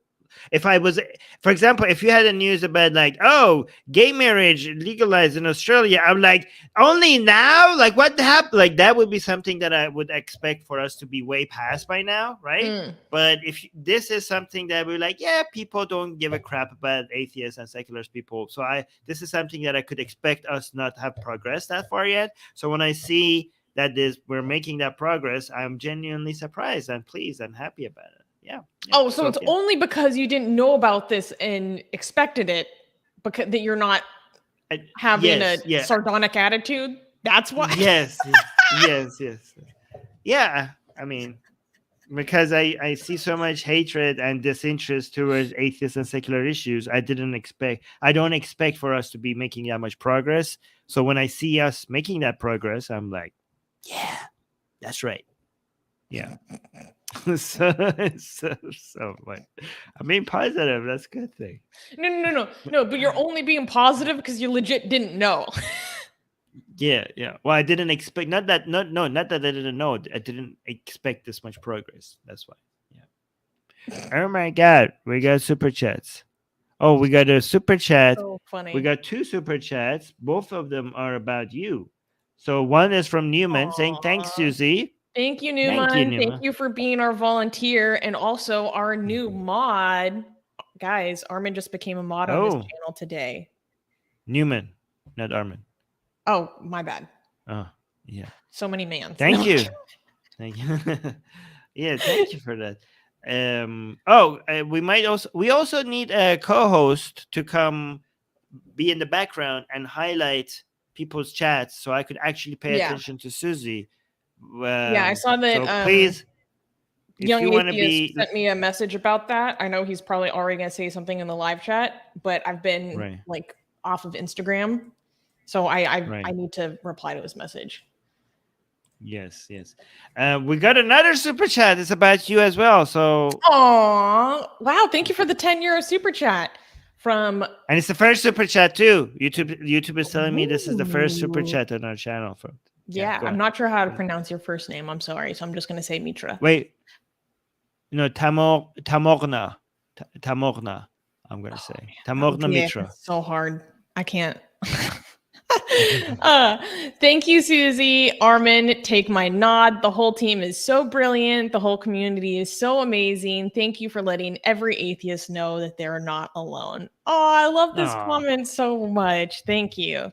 Yeah, because I don't know. That's what I love about Atheist Republic. It's not, like about me. It's not about Armin. It's about our community taking the time to come together, hang out, talk about the issues that are important to us, and have friends that, are like-minded and silly, but still care about these issues and are passionate about them and care about our fellow atheists around the world. It's bigger than just one country. I have bad news, Susie. We need to start from the beginning. We need to start from news 1. We need to go. Yeah, like Imran just messaged. Imran sorry guys, we have to go to news. Imran saying, guys, you're gonna have to go over all the news again. I just got here. Guys, Imran didn't hear the first and the second and the third news. Let's start from the top, okay? What's the first? Let's go first news. Okay. First news: Quran burner assaulted by a woman with fire extinguisher in Sweden. A woman in Sweden was arrested.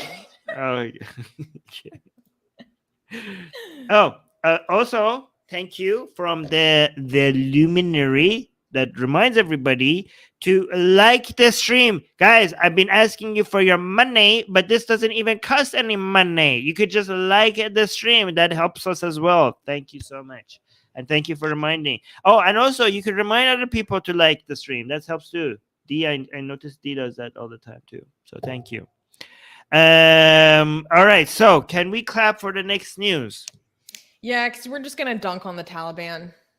Dunking on Taliban is tight. Let's do that. How? I like dunking on the Taliban. All right. Next news. Stop pretending like you're cool, like you old man. I'm trying to appeal to the younger demographics so that we continue to remain relevant. Don't mess with that, okay? Okay. All right. Next news. It's the Steve Buscemi meme. It's like, how do you do, fellow kids, or whatever. Okay, anyways, next news. Taliban spokesman drops a bombshell. Woman must hide faces or lose value. A spokesperson for the Taliban's Ministry of Virtue and Vice, Maulvi Mohammed Sadiq Akif, recently claimed that Afghan women would lose their value if men could see their faces uncovered in public, sparking controversy and debate.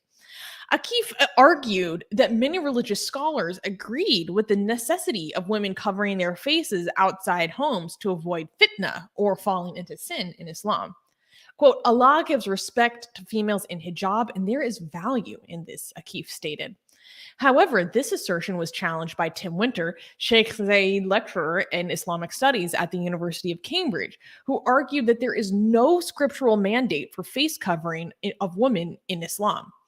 Winter also criticized the Taliban's level of religious knowledge, noting that Muslim religious scholars who visited Afghanistan during both periods of Taliban rule were underwhelmed by their understanding.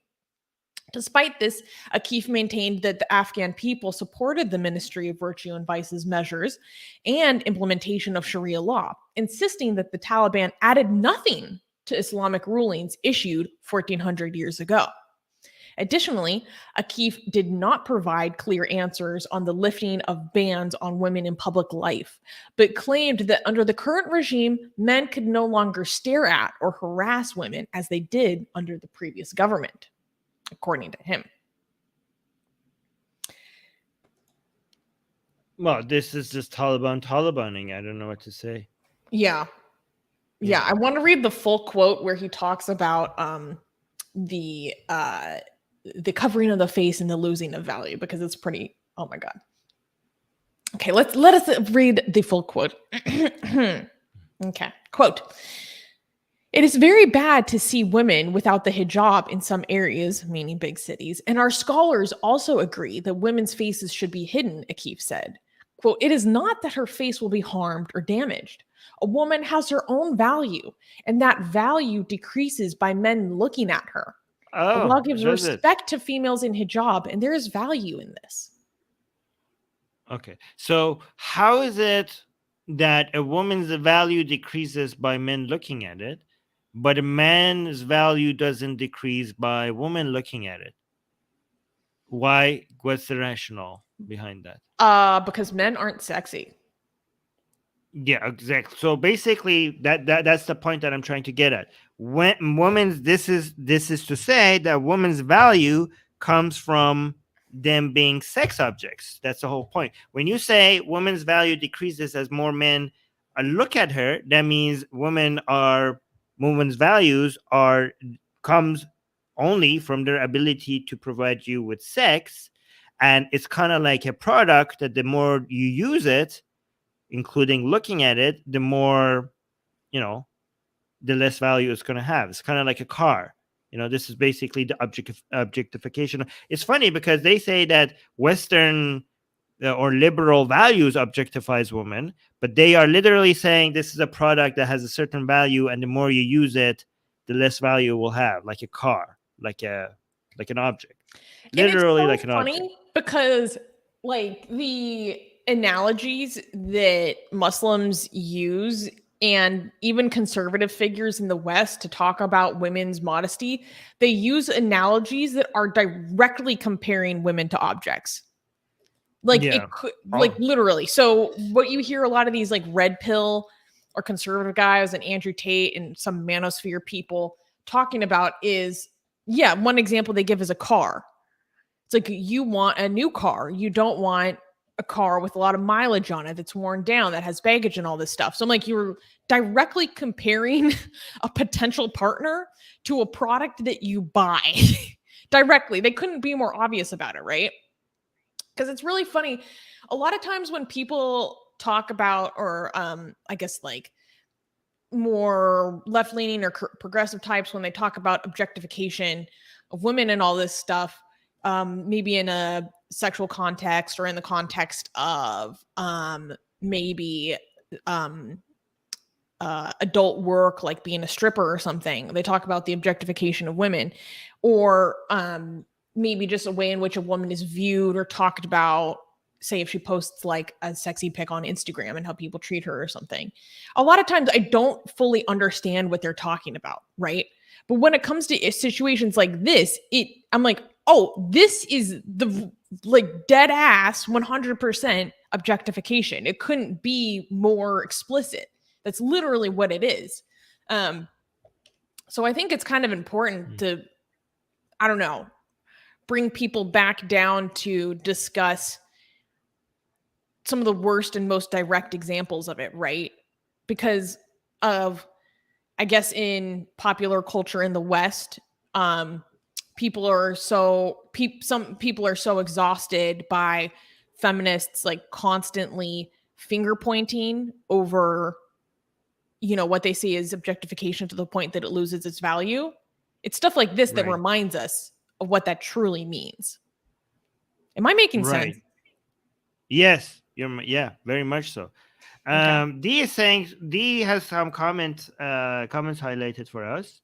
So this one is responding to this, saying, from here it looks like an admission that men cannot control themselves. That's True. one comment. Another comment is, or true, vice versa. True, but that's what that comment means. I'm not saying that men can't control themselves, because it's actually this belief is actually very sexist against men. Yeah, this is not just anti-woman. This is anti-men. Like, oh my God, we cannot. Like saying that if women don't cover up, men are going to RAPE is very anti-male. Like, actually, you're right. Yeah, it's pretty disgusting. We discuss, yeah.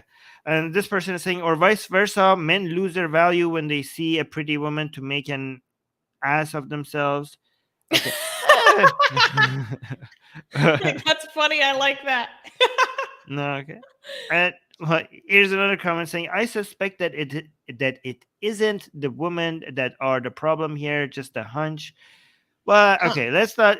Yeah, I mean, there are some men which are the Taliban. Let's not just talk about all men. I don't appreciate. I mean, I agree with this though. Like, this is like Taliban.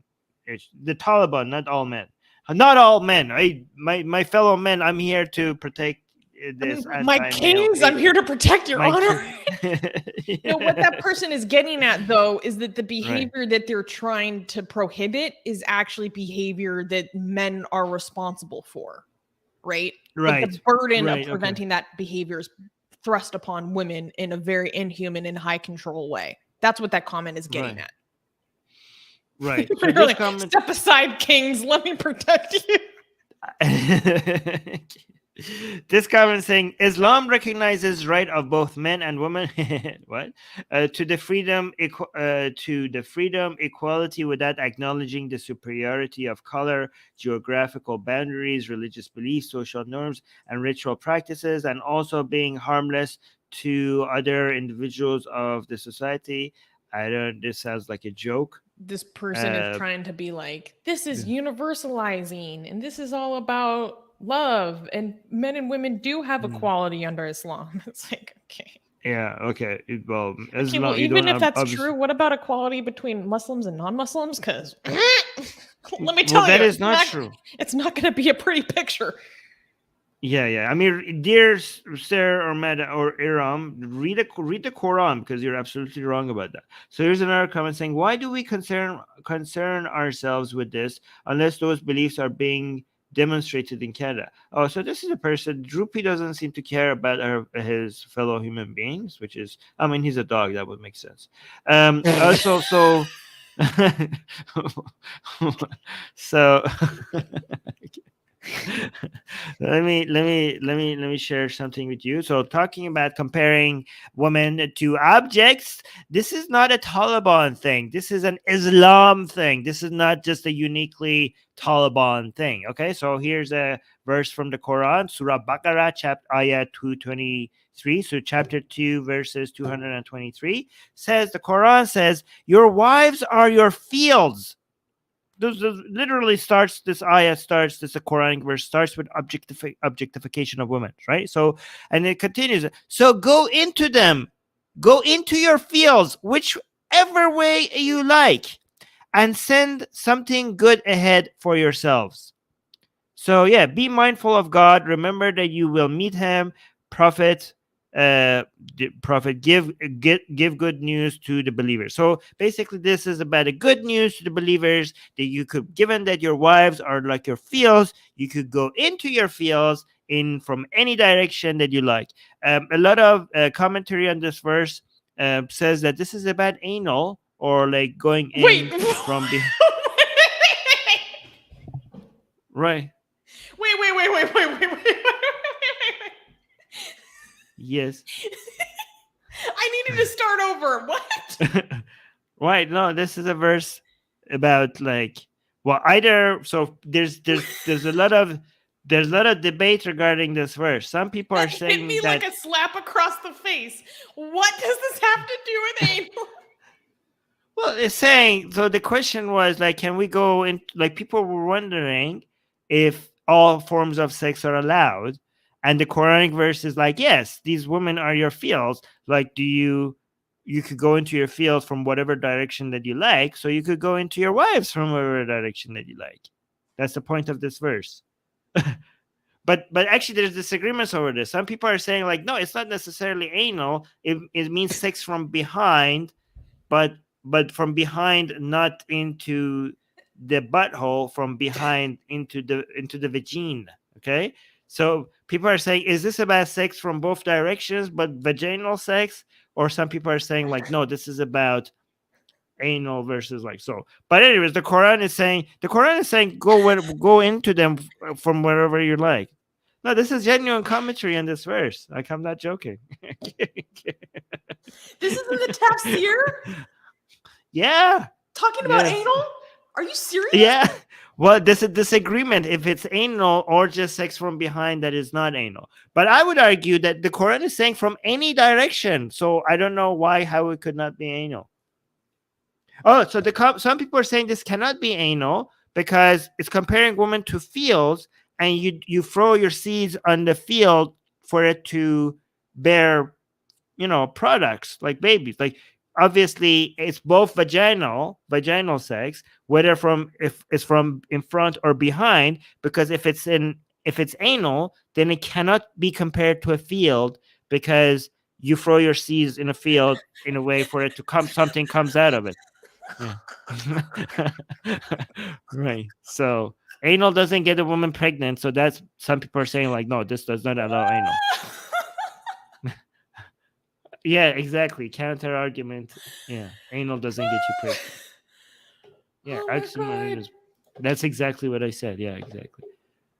So it has to get you. So people are saying, no, anal is not allowed because anal does not get you pregnant, and the women are being compared to fields here. So it has to get you pregnant Yo. for it to be allowed. Yeah.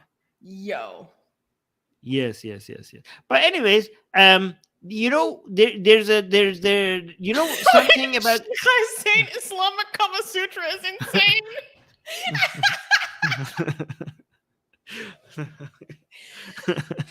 Yeah.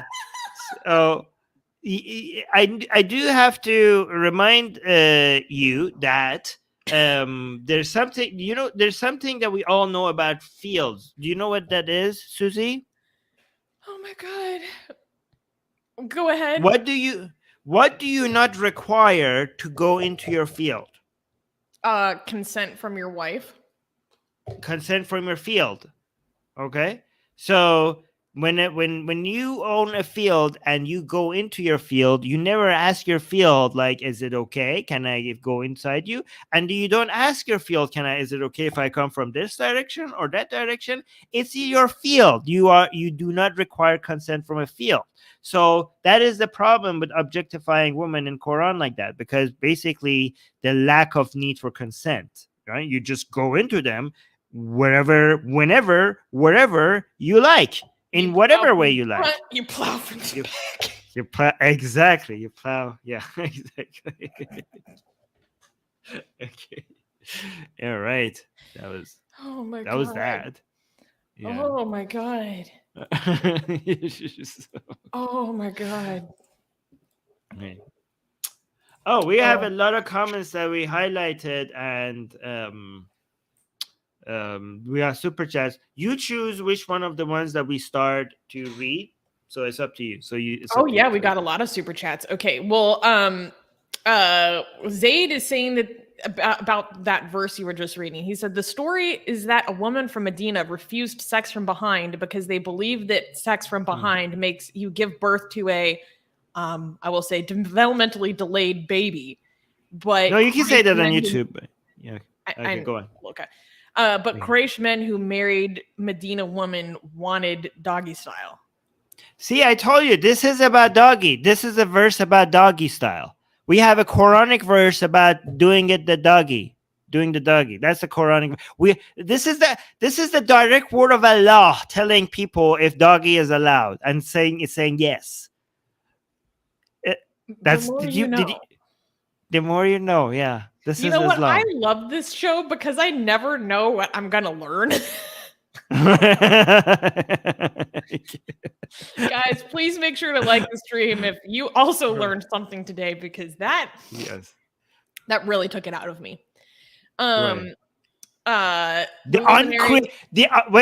So basically, the uncreated, timeless word of Allah that is beyond time and space, that have existed with time and matter from the beginning and always, is the only entity other than Allah himself that has never been created, that always was and always will be, is telling you that you could do the doggy, that you could do that doggy is allowed. That's what God's words is about, right? So this is how seriously you should take Islam. But yeah. The luminary is saying you two are so wholesome. I just liked that. I thought that was sweet. No, thank you. And let's go through some of the super chats now. Okay. Wait, this is random, but I thought this was hilarious because the person in our user chat who goes by the name Blessed Be He, who has been preaching at us about Jesus this whole time, suddenly during this news segment decided to just share with us, my husband loves looking at my face during sex. I guess I turned him on. So I love that someone who was preaching at us this whole time suddenly started sharing us details from her bedroom. I love it. Blessed. Okay. Well, thank you for sharing that. That's beautiful. Thank you. Okay. Blessed. Okay, girl, I thought blessed. Oh, blessed be He. Is that about your husband or Jesus? No, it's about Jesus. I think. Oh, Jesus. Okay. Well, okay. All right. You enjoy that. Darko's saying, well, thank God, I guess.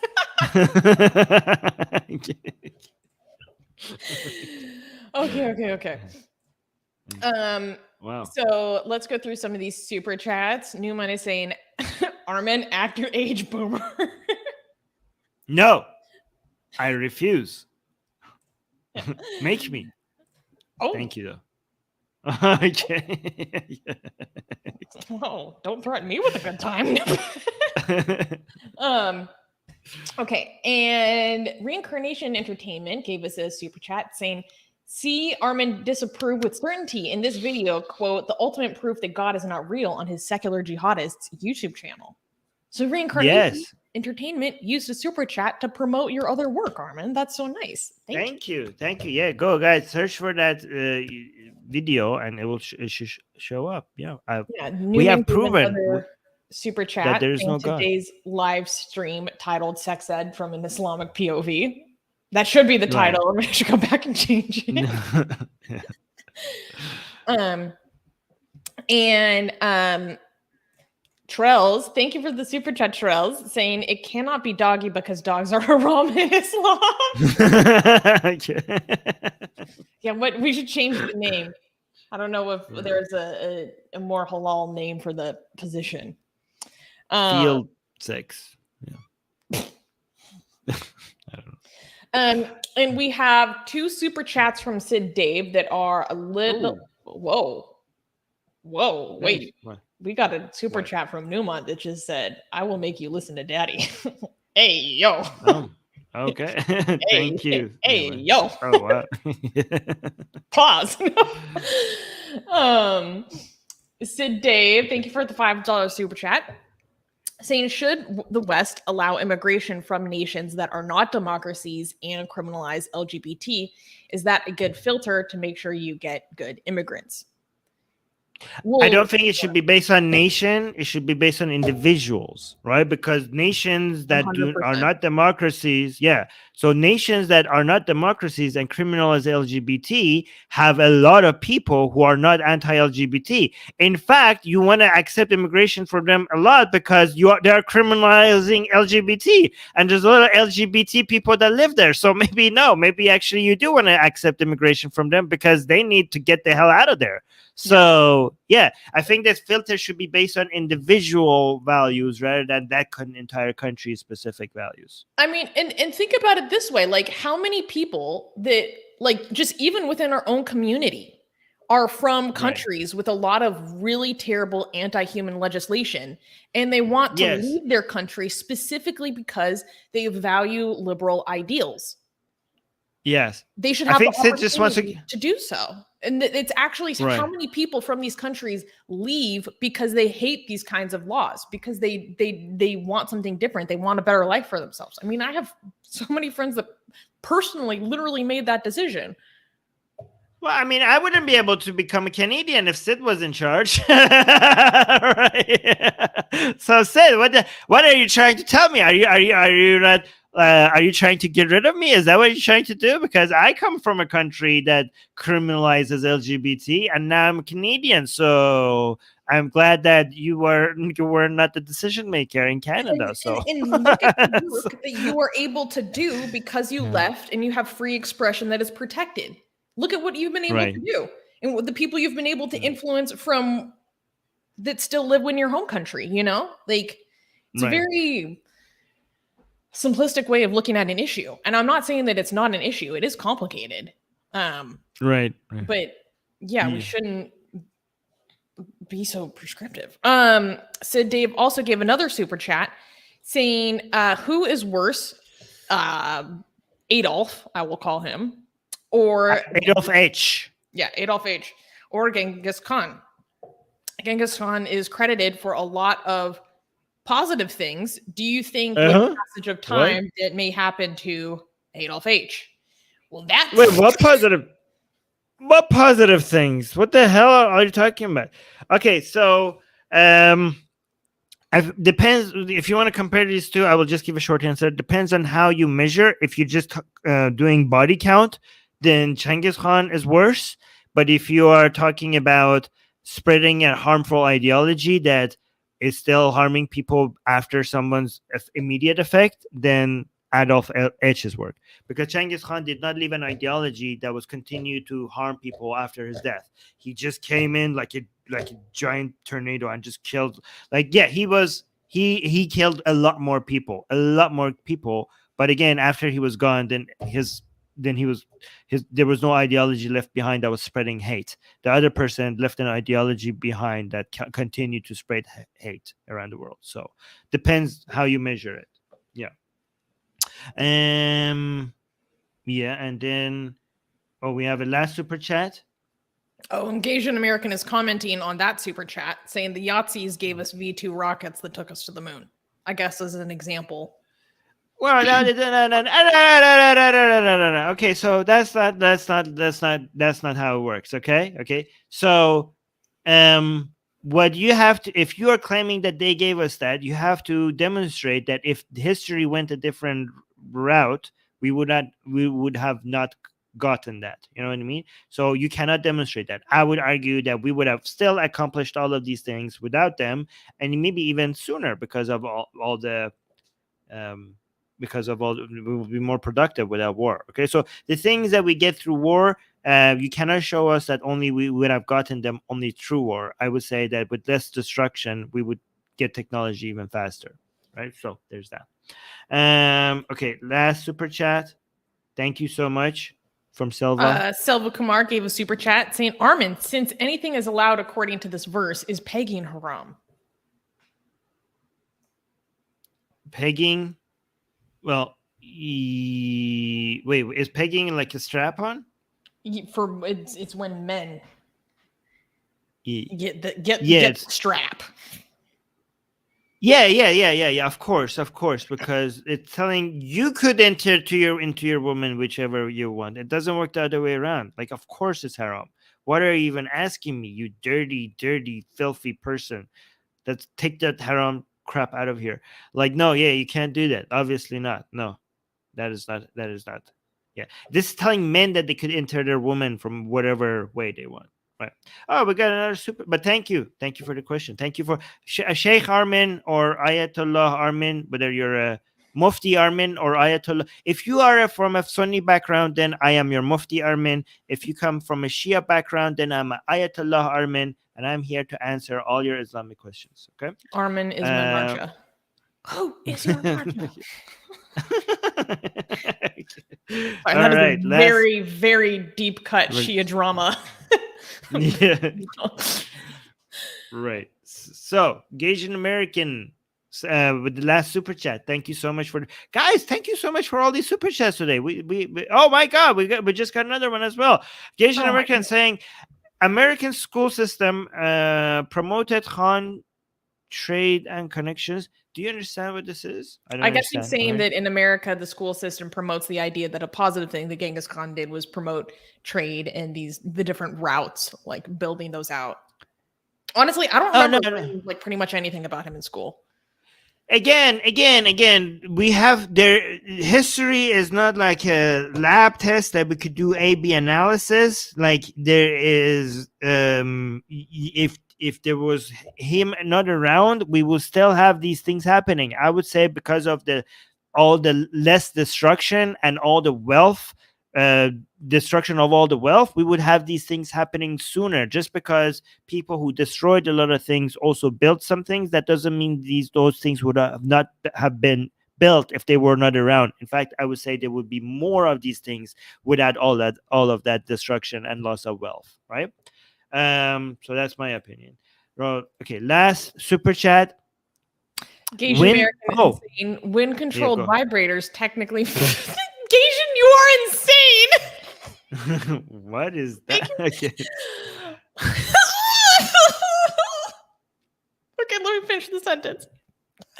Wind control vibrators technically means that God permitted my orgasm.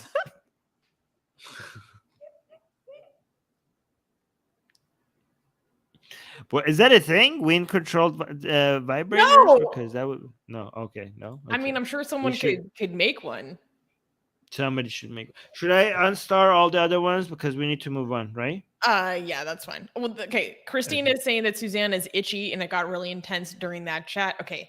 No, I'm not itchy. My neck is very sore. For the record. Oh, okay. Oh, we got another super chat. Oh, thank you, said Dave. He's saying Mongols were poised to conquer Europe and beat all European armies. They introduced gunpowder, a technology which eventually resulted in European empires. Yeah. Again, all of these could have gone a better way, a worse way, or the same way with or without the Mongols. We will never be able to know, right? All we know is destruction and mass murder and genocide tend not to be a good thing. So even if these people did a good thing, we would still have those good things without the genocide and destruction and burning of books. Probably more of them. The Mongols burned a whole bunch of books and destroyed a whole bunch of like centers of learning. All of this other stuff that they did would have still been there without all the destruction. Oh, we got guys! Wow, I think look at all the super chats. Okay, so you want to read this one? Thank you so much for Incarnation Entertainment. Yeah, Reincarnation Entertainment is saying, Susanna, do you know you can disprove Islam? Are you a Gnostic atheist or are you an agnostic atheist on Islam? You think it's unlikely? So basically, based on my understanding of Islam, basically all Abrahamic faiths, I believe that the construction and definition of God is contradictory. Mm-hmm. So it doesn't make sense in its own internal definition and internal logic. I believe that it contradicts itself, and so I don't think it exists. And with the Abrahamic faiths in general, they all take a very similar structure. There are differences, of course, and there's also differences in sects and stuff, but kind of you can cross out all of them. Okay. So you're a Gnostic atheist towards the Islamic God. Mm-hmm. Okay, cool. Abraham as a whole. Yes. We got to thank you so much, Shikha, for the super chat. I don't understand the super chat, but Shikha is saying, I think AR lacks female representation in this organization. I mean, one of us here is female, I think. I mean, last time I checked, Susie, have you had? Okay, so I don't know. I don't understand. I mean, our CEO is female. So what do we like? What do you? What I don't understand this. Can you explain? Literally on all the paperwork, it's me. Yeah. I have more legal control over this organization than Armin does now. Yeah, and we have D. What is this? Is this a joke? I don't understand. Yeah. D, Suha, Jonathan, Susie. Joanna, major leader in this organization. We have tons of women that lead our org, especially on Facebook, where we have a part of the largest part of our organization. And I think people need to be aware that we have a lot of people that volunteer and do important work for this organization, but they don't want to be public. Sometimes I offer it to them. I offer them to be more prominent, and they're like, "No, I'm comfortable where I am. This is how I want to be." So. Okay, so Shikha is saying there are more men here than women. I feel unsafe. Well, what? So that seems like a you problem rather than the other people here problem. First of all, what are these men like? Why are you feeling unsafe? You're on the live chat. What is it gonna happen to you? Also, why are you holding men responsible for? This is very Shikha says a bunch of anti-male stuff. It's really weird. Yeah. How dare you? You know, men are not like men are not like that. This is like you're painting men with a brush as if like just because there are men around you're gonna be unsafe. Like that is insulting towards men. Men are not like that, especially our men who are here in our live chat. They're good. Okay, so yeah, we don't. In fact, I think men should feel unsafe in front of you because you're insulting them. You know, my dear. During our live chat, I have not seen people say anti-female comments. Very rarely are people openly misogynistic in our live chat, and we shut them down when they are. We shut them. Yeah, if we see misogyny, openly misandristic. Yeah, this is very anti-male. This is not fair. And I think like dear men of Atheist Republic, we are trying to provide you a safe environment from sexism against men. So if women are insulting you and making you feel like you are unwelcomed just because you are a man and you are going to be threatening women just because you happen to be a man, don't worry. This is a male-friendly live chat that we hear, and we will protect you against this level of hostility. Okay, so dear men, don't feel unsafe in our live chat. Is that? And blessed BP, I'm putting you in timeout because you said something racist against Arab men. I don't tolerate that. So I gave you're now in timeout, and I'm putting you on notice. I'm not going to tolerate that a second time. Right. And also, if okay, can I be honest about something? If you're Yeah. going to be in atheist spaces, you're going to have to be accustomed to being around mostly men. Because statistically, openly atheist and self-identified atheist spaces statistically are mostly men. It's just a fact. We can encourage more women to be openly atheist. We can encourage more women to be in openly atheist spaces. But the current fact of the matter is, all the analytics show, not only within the analytics of our channel, of our community, but of the population broadly, it is mostly men. So I understand how sometimes you're like, oh, I feel a little out of place because there aren't as many women here. That's just the fact of the matter. I accepted that a long time ago. A long time ago. Okay, I mean, here's the thing. I want to say that, well, a lot of that responsibility is on women to come to these spaces, right? But that is not fair, because I also do understand that online spaces, where these kind of discussions are often made, is often hostile towards women, and women feel scared to enter these environments. Okay, but we don't have that in our live chat, because we shut that anybody who is like misogynistic, we shut that down immediately. So it is now in our environment, it is up to it is the responsibility of women to make themselves present in these kind of spaces. Like, I know we have some responsibility to make sure that they don't feel intimidated when they're here, but after a certain point, then it's on you to show up rather than us doing all the work. Like, women are not children. We don't have to pick them up. We can make sure that it's not unfair to them, the environment, but after a certain point, if they're not present, it's their fault. It's their fault that they're not present. Not all our fault. It's not everything is our fault here, right? Yeah, because we laid the groundwork. Yeah, and it also doesn't help to make spaces more female friendly if some women act like they're anti-men, right? So this just increases gender hostility. Like, we want to make gender irrelevant. So increasing the tension between men and women just makes men more anti-women and more women anti-men, which makes them want to not spend time with each other and go to different. So that's not going to be helpful at all, right?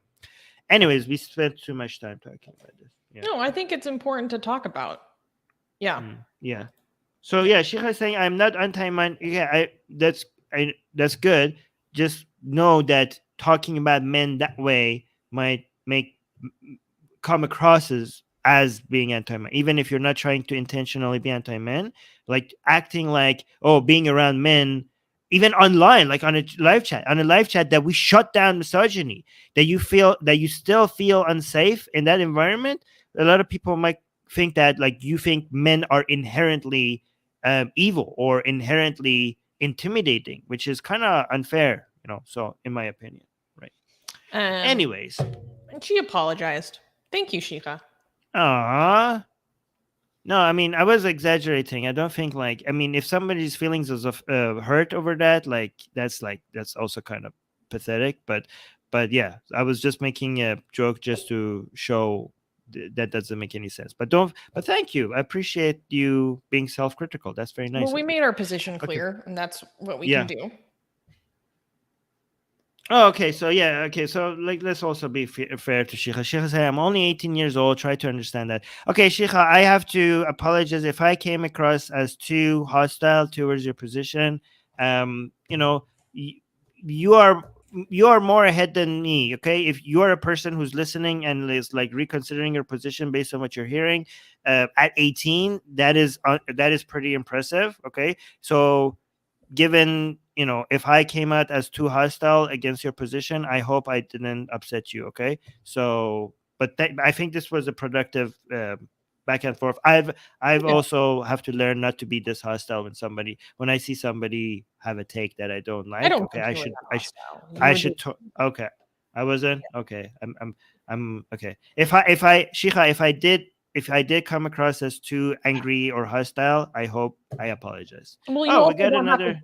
Treat her, with kid gloves because she's a young woman. That would also be infantilizing. So, Yes. So And see, here's the thing, sweetheart, I Newman, who's the understand other that, girl? like, in I your lifetime, Yeah. you might have had some, like, really negative experiences with men, but I think what is important to focus on as young women is actually how we are overwhelmingly having positive interactions with men every day.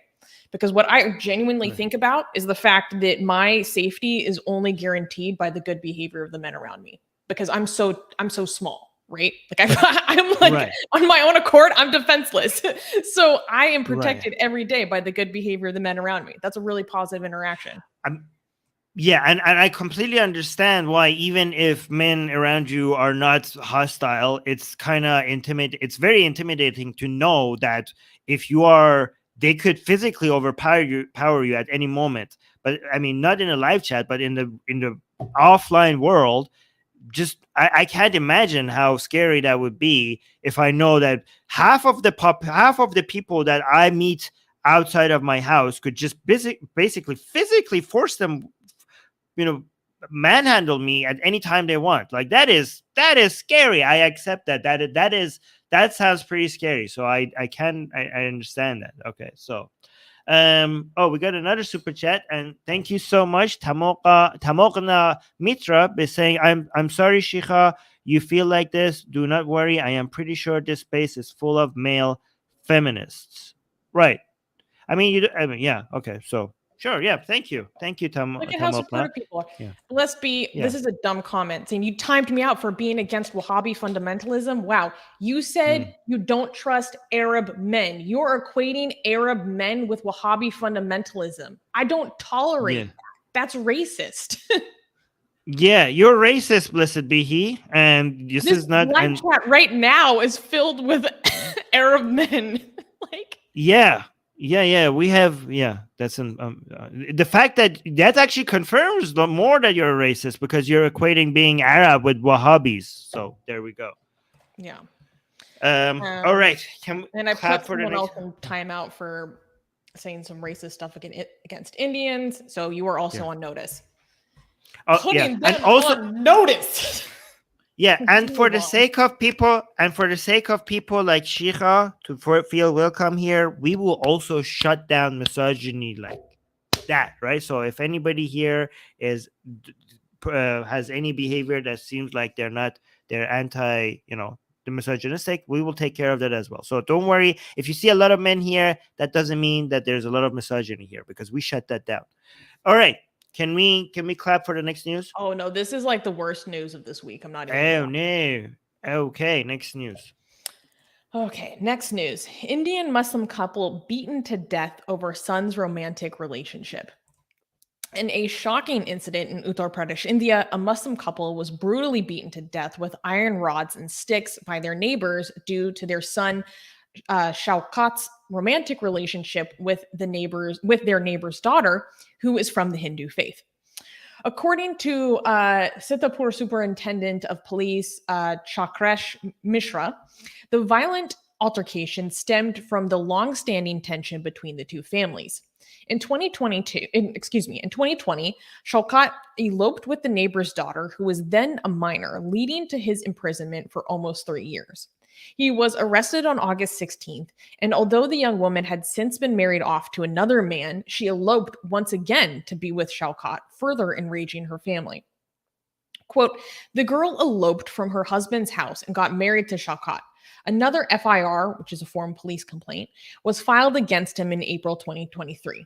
However, the girl was an adult by then and told the court that she wanted to live with Shaukat, Mishra said. The deadly confrontation occurred when a 5-member gang, including the woman's father, confronted the couple at their home. Quote, the accused came to my house and started beating my mother and father with the intention of killing them, stated the couple's daughter in the FIR. 3 suspects have been arrested, and the search for 2 others continued, heightening tensions in the community. So, for this story, there isn't a lot of details that are available about this case. And I'm going to be clear. So, a lot of people, like Dee included some comments on social media. And in the comments, there are people on social media saying that this is the proper way to deal with love jihad. So, they're framing this as love jihad. And basically, I just completely lost my train of thought. Oh my God. So, for those who don't know, love jihad is a conspiracy theory within India about Muslim men purposely like hiding their faith from Hindu women that they then go seduce and then marry and then reveal that they're actually Muslim and then force their wives to convert to Islam. So that the kids are going to be Islamic. And then this is going to do like replacement theory basically in India, right? This is the thinking. And so they're accusing this of being a case of love jihad. There are a few details in this case that I'm going to be honest could potentially change my opinion on this situation. So one of them being that this apparently they had a relationship and attempted to elope when the first time when this girl was still a minor. Now, it's not clear to me how old she was at the time. I couldn't find a record of that and what the age difference between the couple is. Because if it's like, I believe, and I know the age of marriage has recently changed in India, but when this incident happened in 2020, I don't think the age had changed yet. And I think the age of marriage at that time was 18 for women and 21 for men. And then recently they changed the age of marriage, so now it's 21 for both men and women. People can correct me in the live chat if I'm wrong. So thinking back to that time, if the boy was like, I don't know, maybe like 18 or something, and she was like 16, 17, and they tried to run away, because that's when she would still be considered a minor, right? That seems like a very like Romeo and Juliet kind of a situation, because they're peers. But if there was a substantial age difference between them and this happened when she was a minor, I think that's way, way, way more problematic. However, based on the information I've been able to find in English, Dia is saying this was labeled a kidnapping at the time. But here's the thing. A lot of couples that are in completely consensual relationships in India get accused of kidnapping, and one partner gets arrested and the willing couple gets returned to their family because they're marrying against their parents' wishes. This is a common thing. This is a known issue, to the point that I think it was in Tamil Nadu that legislators explicitly put in clauses saying that if there are, like, for example, two lesbians that want to live together, you can't file kidnapping cases against the other person because they're adults and they're consensually allowed to live against each other. Like, it's known even on a governmental level that this is a tactic that families use, right? So how much credence do you actually put into the kidnapping claim? It's hard to know. So I personally have a question about like this thing about her being a minor. What is the age difference between this couple at the time? Knowing that information could potentially change some of how I feel about this case. I mean, regardless how we feel about them, the parents, like, what did they do?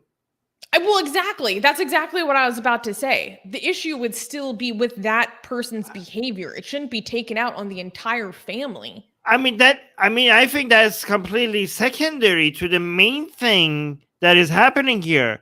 Like, they beat to death the father and the mother over the thing that the son did. I mean, I'm trying to imagine They were beat trying them to get the son.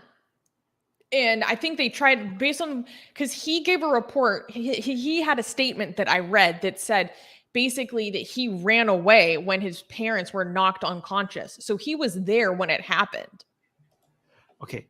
I want you to picture an old husband and wife, and these people just enter their house, and it says with iron rods and sticks. Do you know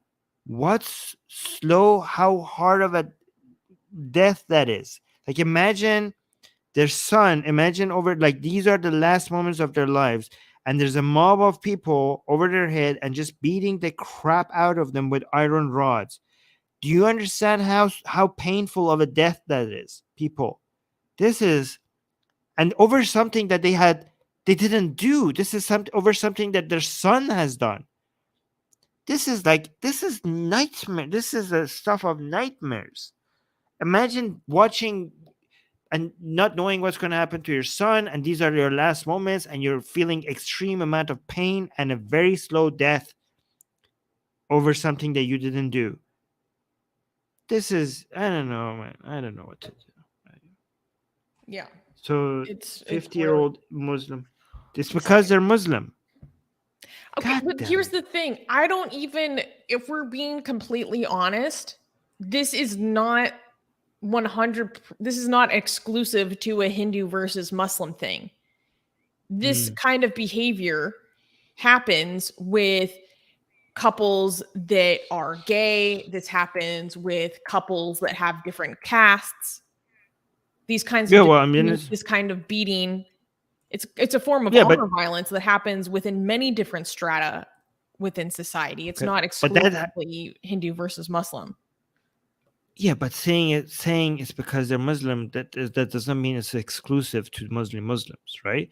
When it happens to Mhm. LGBT, it's because they're LGBT. When it happens to lower caste people, it's because they're lower caste. It's when it happens to, often, not always. When it happens to Muslim families, it's because they're Muslim.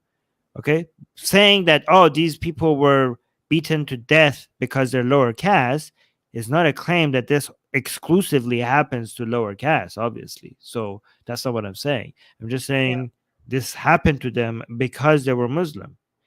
And yeah, so this is in, oh my god. And guys, I should keep saying this every time we have news from India, okay? Because I think some people just don't get it. We are not anti-India, okay? We are pro-India. India is going to succeed. India is going to become a economic superpower. India is going to lead is currently and will continue to lead a tech revolution globally. um India, as much as some people in the live chat make it seem otherwise, is a Western ally. It's a country that United States and the other Western countries absolutely need as a way to make sure that they make sure that China and Russia are not. Oh yeah, also that. so, so so we are pro India. If we are highlighting nonsense from India, is because we love India and we think that as great as India is, it's not meeting its full potential. So imagine how much greater India would have been if it met its full potential. All of the vast majority of the reasons why India is not meeting its full potential is Hinduism. Hinduism is holding India back. India is great, but India could have been so much greater without Hinduism, especially because of the caste system. The greatest asset of India, it's people. The people of India. Like, some countries have oil, some countries have, a lot of trade routes. India has something that most countries would love to have more of, which is amazing people. And you know what's holding that back? The caste system. The caste system, which is Hinduism. All of this bigotry, all of this genocidal attitudes, and the caste system is all Hinduism. If the caste system is holding millions and millions and millions of people in India back from reaching their full potential. So imagine how many more years India would have been ahead if it wasn't for Hinduism. And yeah, this is a great meme, um, to show, like, yeah, to show, like, the people. Susie, where are you? Explain this meme. This is great. It's like, you have the flag on the moon. You have the moon on your flag, but India actually lands on the actual moon compared to Pakistan. This is Oh such yeah. a Well, such a this was own on just Pakistan. while we were talking Yeah. about it, it reminded me that we should celebrate India for the moon landing, which was like so historic and a giant accomplishment for all of humanity, really, coming Right. from none other than India. And this was just a meme that I saw on Twitter that I thought was hilarious. For those who are only Mm. listening, it shows the Pakistani flag, which has the Islamic moon on it, except there's a little India flag on the moon. Yeah, it's With a such rocket. an own. Like you guys have the moon on your flag. Well, we landed on the moon. You're like, yeah, this is such an own. This is fantastic. I love it. But it's not even about like, because I don't want to make, like further this like India versus Pakistan animosity, right? I think it's more of a statement. It's more of a statement on the kinds of attitudes that bring you towards prosperity. Yeah, that's why I like that it's on the moon, because I see the moon is the Islam parts of Pakistan. So this is not an own on Pakistan. You're right. This is an own on Islam, right? This is science. This is not India versus Pakistan. This is not Hinduism versus Islam. This is science versus religion. That's how I see. That's how I like to see this, right? Yeah. Yeah. But also, I am so glad that Russia failed to land on the moon and India succeeded. I so badly wanted India to beat Russia at this, okay? Because when it comes to, we are anti-Hinduism, but we are pro-India, and we think India is better without Hinduism, right? And India is, with all the nonsense that we see from India is still an ally of Western countries and pro-democracy and pro-secularism and a force against other global. So if I have to choose between Russia and India, I will always pick India over Russia. I was rooting for India, and I'm glad that imagine how far India has become, because we're talking about Russia, which was at just a few decades ago, there were two superpowers, which was the Soviet Union and United States, right? And India has now defeated the former superpower in the space race. That's an amazing achievement, right? And I think this is just the beginning. This is just the beginning of India's potential. So we'll see. By the way, is your live chat on StreamYard still updating for you? Because I'm no longer getting live comments on my side. Oh yeah, it stopped from me. Why did it stop? God damn it. Well, you pull up the next news. I'm going to refresh my page and see if it makes a difference. 1 second. Okay, I will pull up. Well, I mean, I have the next news already, so yeah, go on, refresh. We'll see what happens. So yeah, I see the comments on my phone, but I'm not seeing it on StreamYard. So let's see if this fixes that for Susie. If it fixes it for Susie, I will do the same thing. Here's a question while we wait for Susie. Do you like the purple color behind me? Because I changed it from blue to purple. Oh, hey, Susie's back. Okay, it fixed it. Okay, then I'll do the same thing. Hold on, I'll be back. Now I get to take over. Let's see what's going on in the live chat. Oh, just absolute nonsense. Well, what happened? Oh, nothing. I was like taking a moment to be like, oh, well, now that I'm back, let's see what's happening in the live chat. Oh, it's absolute nonsense. Okay, let's move on. Hey, don't do that. Okay, so let's move on. But it fixed it. So great. Now we know how to fix that whenever that happens. It fixed it for me as well, I think. Did it? No, it didn't fix it for me. Did it fix it for you? I don't know. Am I getting current updates? Oh, man. No, it only refreshed since I had done it. That's okay. We only have two more. We only have 2 more news items anyway. So let's try to go through these quick, because we were supposed to finish this within 2 hours. All right. Can we clap for the next news? Yeah, sure. Oh, Qasim is back, by the way, saying just Susie. Oh, I can't highlight that because I don't see them anymore. Okay. Next news. Chinese Muslims go undercover to reach Islam's holiest city. In a remarkable testament to their faith and resilience, 6 Chinese Muslims went to extraordinary lengths to complete their Hajj pilgrimage to Mecca, navigating a maze of government restrictions and surveillance measures aimed at curtailing such religious activities. Speaking to American media outlet NPR, the pilgrims, whose identities were kept anonymous for their safety, detailed how they had to disguise themselves in athletic wear to avoid detection as Hajj pilgrims, secure passports which had become increasingly difficult for Chinese Muslim ethnic groups, and navigate through strict surveillance controls and have a series of indirect flights to finally reach their destination. The Chinese authorities have denied Muslims access to almost every pathway abroad with the reasoning that, quote, they may be radicalized or spread religious fervor once they return to China. Once in Saudi Arabia, their challenges did not cease. They were unable to secure the official Hajj visa and passes, received threatening calls from local Chinese police officials, and had to find a private driver willing to drive them through Mecca. Despite overcoming these hurdles, considerable hurdles to complete their 2-week-long pilgrimage last June, they now face the possibility of punitive consequences upon their return to Xinjiang. Oh no, I don't know how to pronounce this. This is not Xinjiang. This is Xinjiang, China. So, I read a really interesting article from NPR, and it was examining the journey of 6 specific people as they tried to go from this one region in Xinjiang, like a specific city, to complete their Hajj.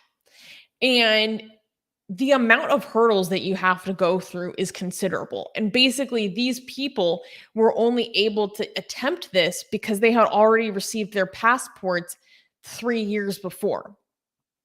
And nowadays, because they come from an ethnic minority group, I believe they were not Uyghur, they're Hui.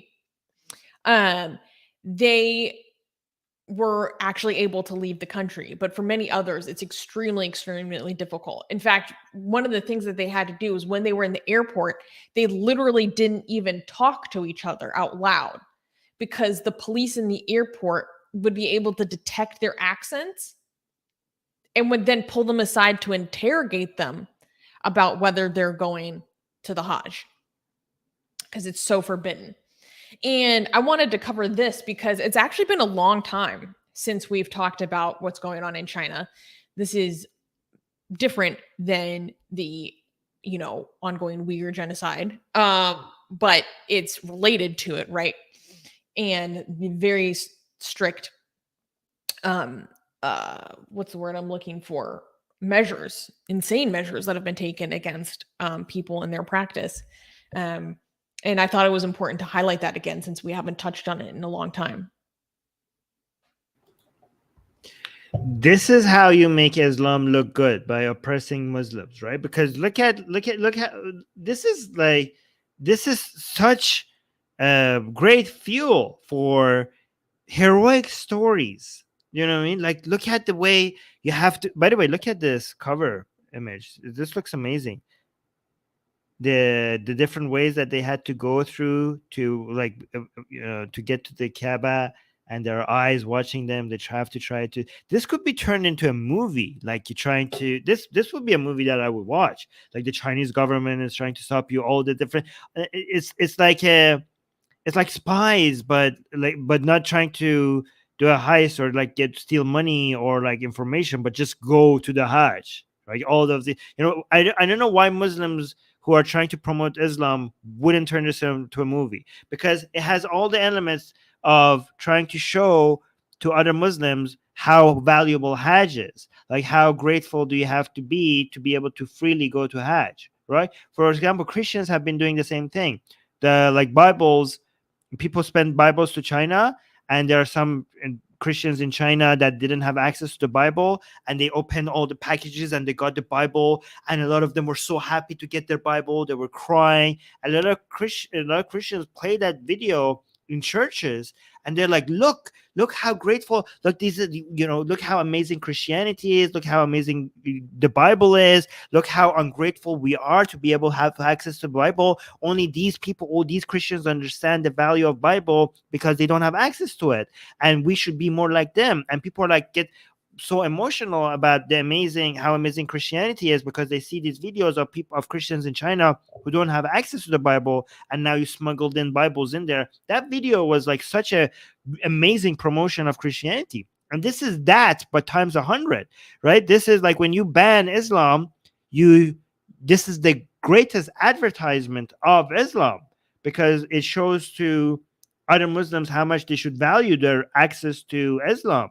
So it goes to what we are saying. Like the best way that you could make ideologies like Islam spread is by banning them and oppressing the people who are trying to practice it. Because I could have not think of a better advertisement from Islam than this story that comes out, right? So this doesn't work, China. Your Chinese government, you're idiots. Whoever out there thinks that this is a good way to stop Islamic values, this does not work. I'm as an anti-Islamic activist, I'm actually cheering for these guys. I'm like, amazing work, good job, guys. You go to that Hajj. You go to that Hajj hard. Like, do you? Fight for your rights, fight for your freedom. That's amazing. I am on their side. Like, look at what you're doing, China. I mean, it's amazing. How much this backfires. Yeah. Yeah, I mean, it is, Yeah. when you're reading about it, it's a really sympathetic story because they have to, like, literally just leaving the country to go on Malaysia under the pretext of going on vacation was itself an extremely difficult and arduous journey, to the point that in the Right. article it talks about when they reach Kuala Lumpur, they just start breakdown crying, Wow. because they just There's made a it that video of that. far.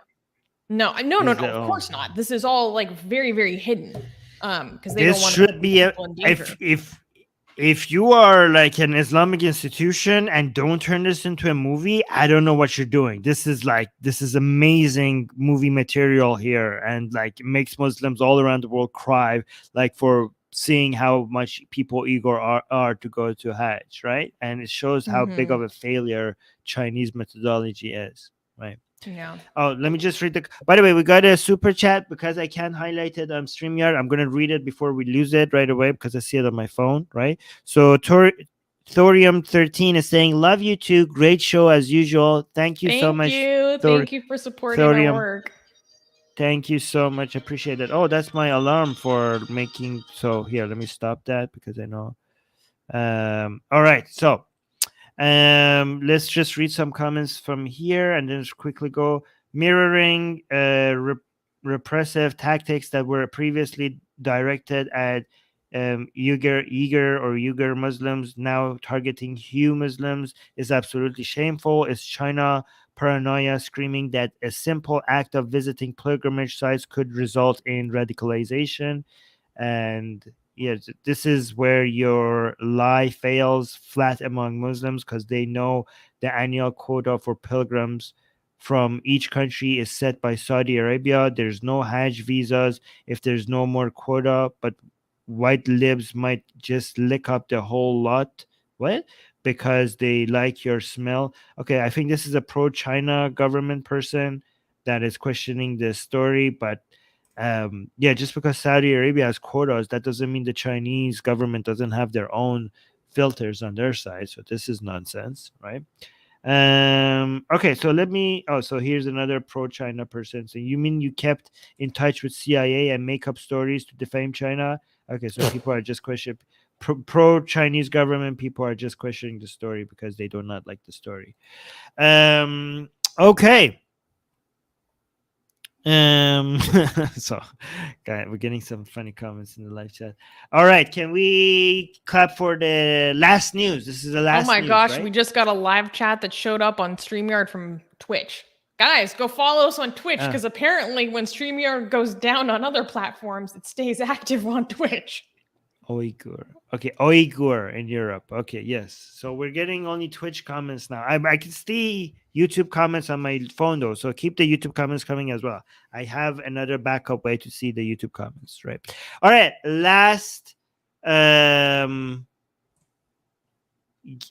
news. Can we clap for the last news? Yeah, sure. Oh, guys, look at us. Our Twitch chat is empty. Viola is saying, I'm always here alone by myself. Guys, follow us on Twitch as well. So Viola is not alone watching there by herself. Viola, make sure to comment more so we can highlight that and encourage more people to join you. Yeah. When we see your comments. Yeah, Twitch commenters. Yeah. All right. Wait. Last news. Arrested for insulting Buddhism. Swiss man faces wrath in Myanmar. The arrest of Swiss filmmaker Dieter Nussbaumer, along with 13 locals, including a 12-year-old girl, for allegedly insulting Buddhism, has ignited a firestorm in Myanmar, a country where religious nationalism is on the rise. Nussbaumer's 75-minute film titled Don't Expect Anything delves into the intriguing narrative of a girl who discovers her past life as a revered spiritual master.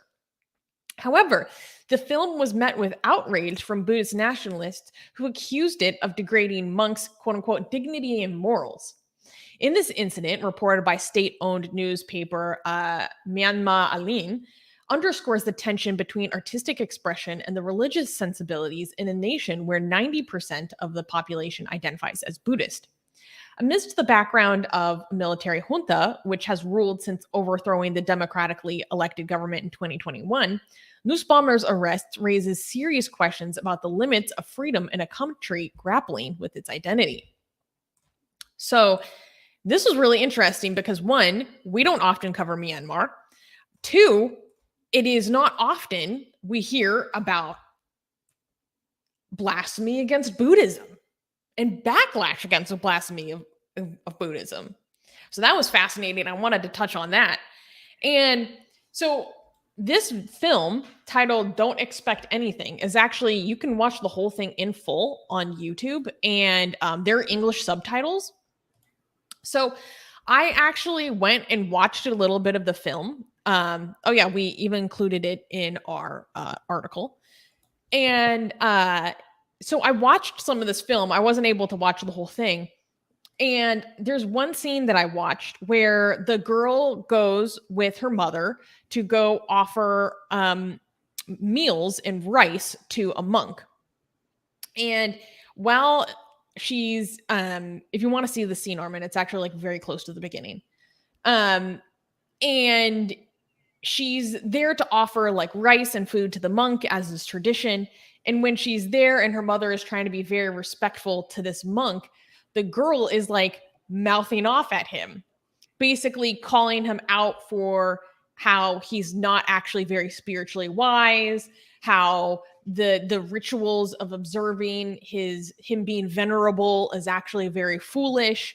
Like in this scene that we see right here, she literally says that it's like better to give this food that's supposed to be an offering to sustain the monk to cows, because the cows actually help people by like feeding them and giving them nutrients and stuff. And the mother's like, oh, don't say that, blah, blah, blah. And so it's a really interesting back and forth. And then throughout the film, it's revealed that she's actually extremely spiritually wise because of her past life, and is so much wiser than the adults and more spiritually pure, and able to call out the hypocrisies and failings of like the religious system and the figures that are given respect maybe without earning it. And but this has been seen as like very offensive, apparently.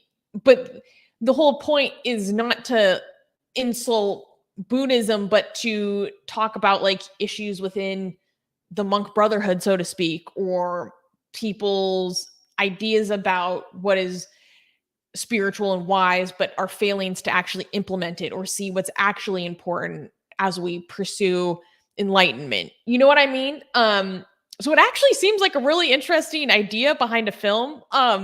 In the scenes that I was watching and clicking through, like the girl is really funny. She's really smart. She like doesn't want to hang out with other kids because she's like, I'm not a kid. And but yeah, this is what was seen as so offensive that now this guy is, I think he's possibly facing deportation over this. And there were 13 or 14 people involved in this film that got arrested for it, including the 12-year-old girl who is the one that stars in this. Wait, the girl got arrested? This girl? Okay, well, in the articles, it says that out of the people that were arrested, a 12-year-old girl was included in the arrests. So I'm assuming that it's the girl that stars. I'm assuming that it's the lead in the movie. Huh. Okay, so we don't know, but it could, oh wow, what is this? Okay, so this is interesting. I wish. Okay, so guys, go watch this. It's free on YouTube. It's called "Don't Expect Anything." Myanmar movie by Isi Dama about past lives. It's free on YouTube. You could go watch that if you want. So there's that. Yeah. So that's great. Yeah. Um, Okay. Amazing. How did you guys? Who noticed this news? That's amazing. Oh, people are asking for the link. I will post I the think I'm link the for one you that found guys. this news story, but it was Dee that actually found the movie on YouTube. So thank you, Dee. Okay. She's Okay. very good at So her job. thank you to the people who. Wait, I don't even know if the link is going to be posted because StreamYard is not working. If it doesn't work, I'm going to use my phone to post it for you guys. Let's see if this shows up for you guys. Oh, it did show up, guys. The link showed up in the live chat, so go check it out. And also, it's in the description in the sources section. We have a link to our article for people who are watching this later. So if you go to here, if you go to our article, like you can see the link to it in the article. So the links to all our articles is in the descriptions of the video as well. Mm-hmm. So there's that. Yeah. That's interesting. When I was in Thailand, by the way, I noticed billboards constantly reminding people not to offend Buddha, the Buddha, Mm-hmm. and also Mm-hmm. saying Buddha is not like. So they're pretty in Thailand. They're pretty sensitive about this. A few years ago, there was a guy that got deported from Myanmar just because he had a tattoo of Buddha on his leg. Oh wow, yeah. So in Thailand, they're very sensitive about not making Buddha into merch. Buddha merch is like very much because people think like, oh, we're going to Thailand, there's temple there, and we could buy merch with Buddha on it. Like, no, that is considered very offensive. So they do not have that, and they will look down upon you. Like they will shut that down if they notice that you have some. If you have a T-shirt with a Buddha on, like no, that is not allowed. Which is one reason why I have not been very offensive to Buddhism, because I like going to Thailand. I love going to Thailand. So I don't know if they're gonna not let me there if there's YouTube videos of me being offensive to the Buddha. So is that like do I have to worry about Well, that? remember Because... it was a tweet you had about Buddhism that actually got you suspended from Twitter Oh the first yeah. time. Out of everything you've said and done, it was that. I have desecrated the Quran, Judaism, Christianity, Hinduism. None of that got me banned from Twitter. One time I said something bad about Buddha, and Twitter was like, "That's it, you are gone." I was like, "Oh my god, we now know like who is like." It's not okay. I shouldn't make that joke because people might think I'm serious. Anyways, yeah, let me cut you off right there. Oh. Yeah, cut me off. But okay, because I cannot highlight, I noticed on my phone that we have Christina Taft just became a Satan's minion. Thank you so much for becoming a member. Sorry, I can't highlight that, but I can see it on my phone. I can, however, highlight a whole bunch of new. We told people on Twitch to show themselves, and Viola said we'll do, and somebody else Tema said, "I'm on Twitch, yay!" Yeah, and she Viola, went YouTube over to Twitch. yeah, Viola was happy that she's not alone anymore. Said, "Yay!" And then somebody, oh, who is this? Selva saying with my picture with the fat version I of know. me. I thought it was you in the live chat for a second, and then it's Selva with Fat Armin as his profile. Fat picture. Armin as. Okay, so Fat Armin, Silva with is saying hello Twitch. So this is great. This is a good way of promoting our Twitch account. Oh, so look, other people are there too as well. So guys, some people, so follow us on Twitch as well. Viola is asking, Oh. so how many religions have you offended in total? I lost track. Yes. I lost track. track. The answer is yes. All of them. The answer is yes. I mean, I think I should count the ones that I haven't insulted. That's what it. Yeah. Yes. Oh, also, Oxymoron is also butthurt that I'm talking about Buddhism as usual. So I cannot highlight his butthurt, but he thinks that I don't understand Buddhism. But given how much I know more about Hinduism than Oxymoron, I would bet you that I also understand Buddhism more than Oxymoron, because his bias over Eastern religions makes him his understanding of them quite biased and inaccurate. So, but I like how much he hates when I talk about Hinduism or Buddhism, because he thinks that he has more knowledge than me about it. I want to be an oxymoron. Yeah. He's a fascist, so maybe we should be. I mean, people are asking us why are we allowing a fascist in the live chat. So anyways, we should talk about that. All right, Well, we guys. have. I'm fucking sorry. Yeah. He's racist and he's fascist and he misrepresents information that we know is inaccurate. So if we ban him, it would be completely justified. Anyways, guys, let us know in the comment section if you think we should ban a self-proclaimed fascist, somebody who says that he is sympathetic to fascism. Should we ban him from our live chat or not? Not Let just us know. sympathetic, he promotes it. Yeah, he promotes it. Yeah. Okay. All right, guys. Thank you. So don't forget to like the stream. Don't forget to leave comments. These help us grow the channel, and also give us your money only if you have a lot of it. For people who do not have the money, do not give us money. Are you stupid? Keep it for yourself. But for the rest of you, please donate. Why wouldn't you? You have a lot of it. Only if you have a lot of it, consider sharing that some of it with Atheist Republic. We're doing great work here. We're doing amazing work. We are making the world a better place, and you could support if you want to help us continue to do so. Please support us. We will appreciate it. Thank you. Cool. All right, guys. Till next week. Bye. Mwah. Subscribe. We're building the AR army. Yeah.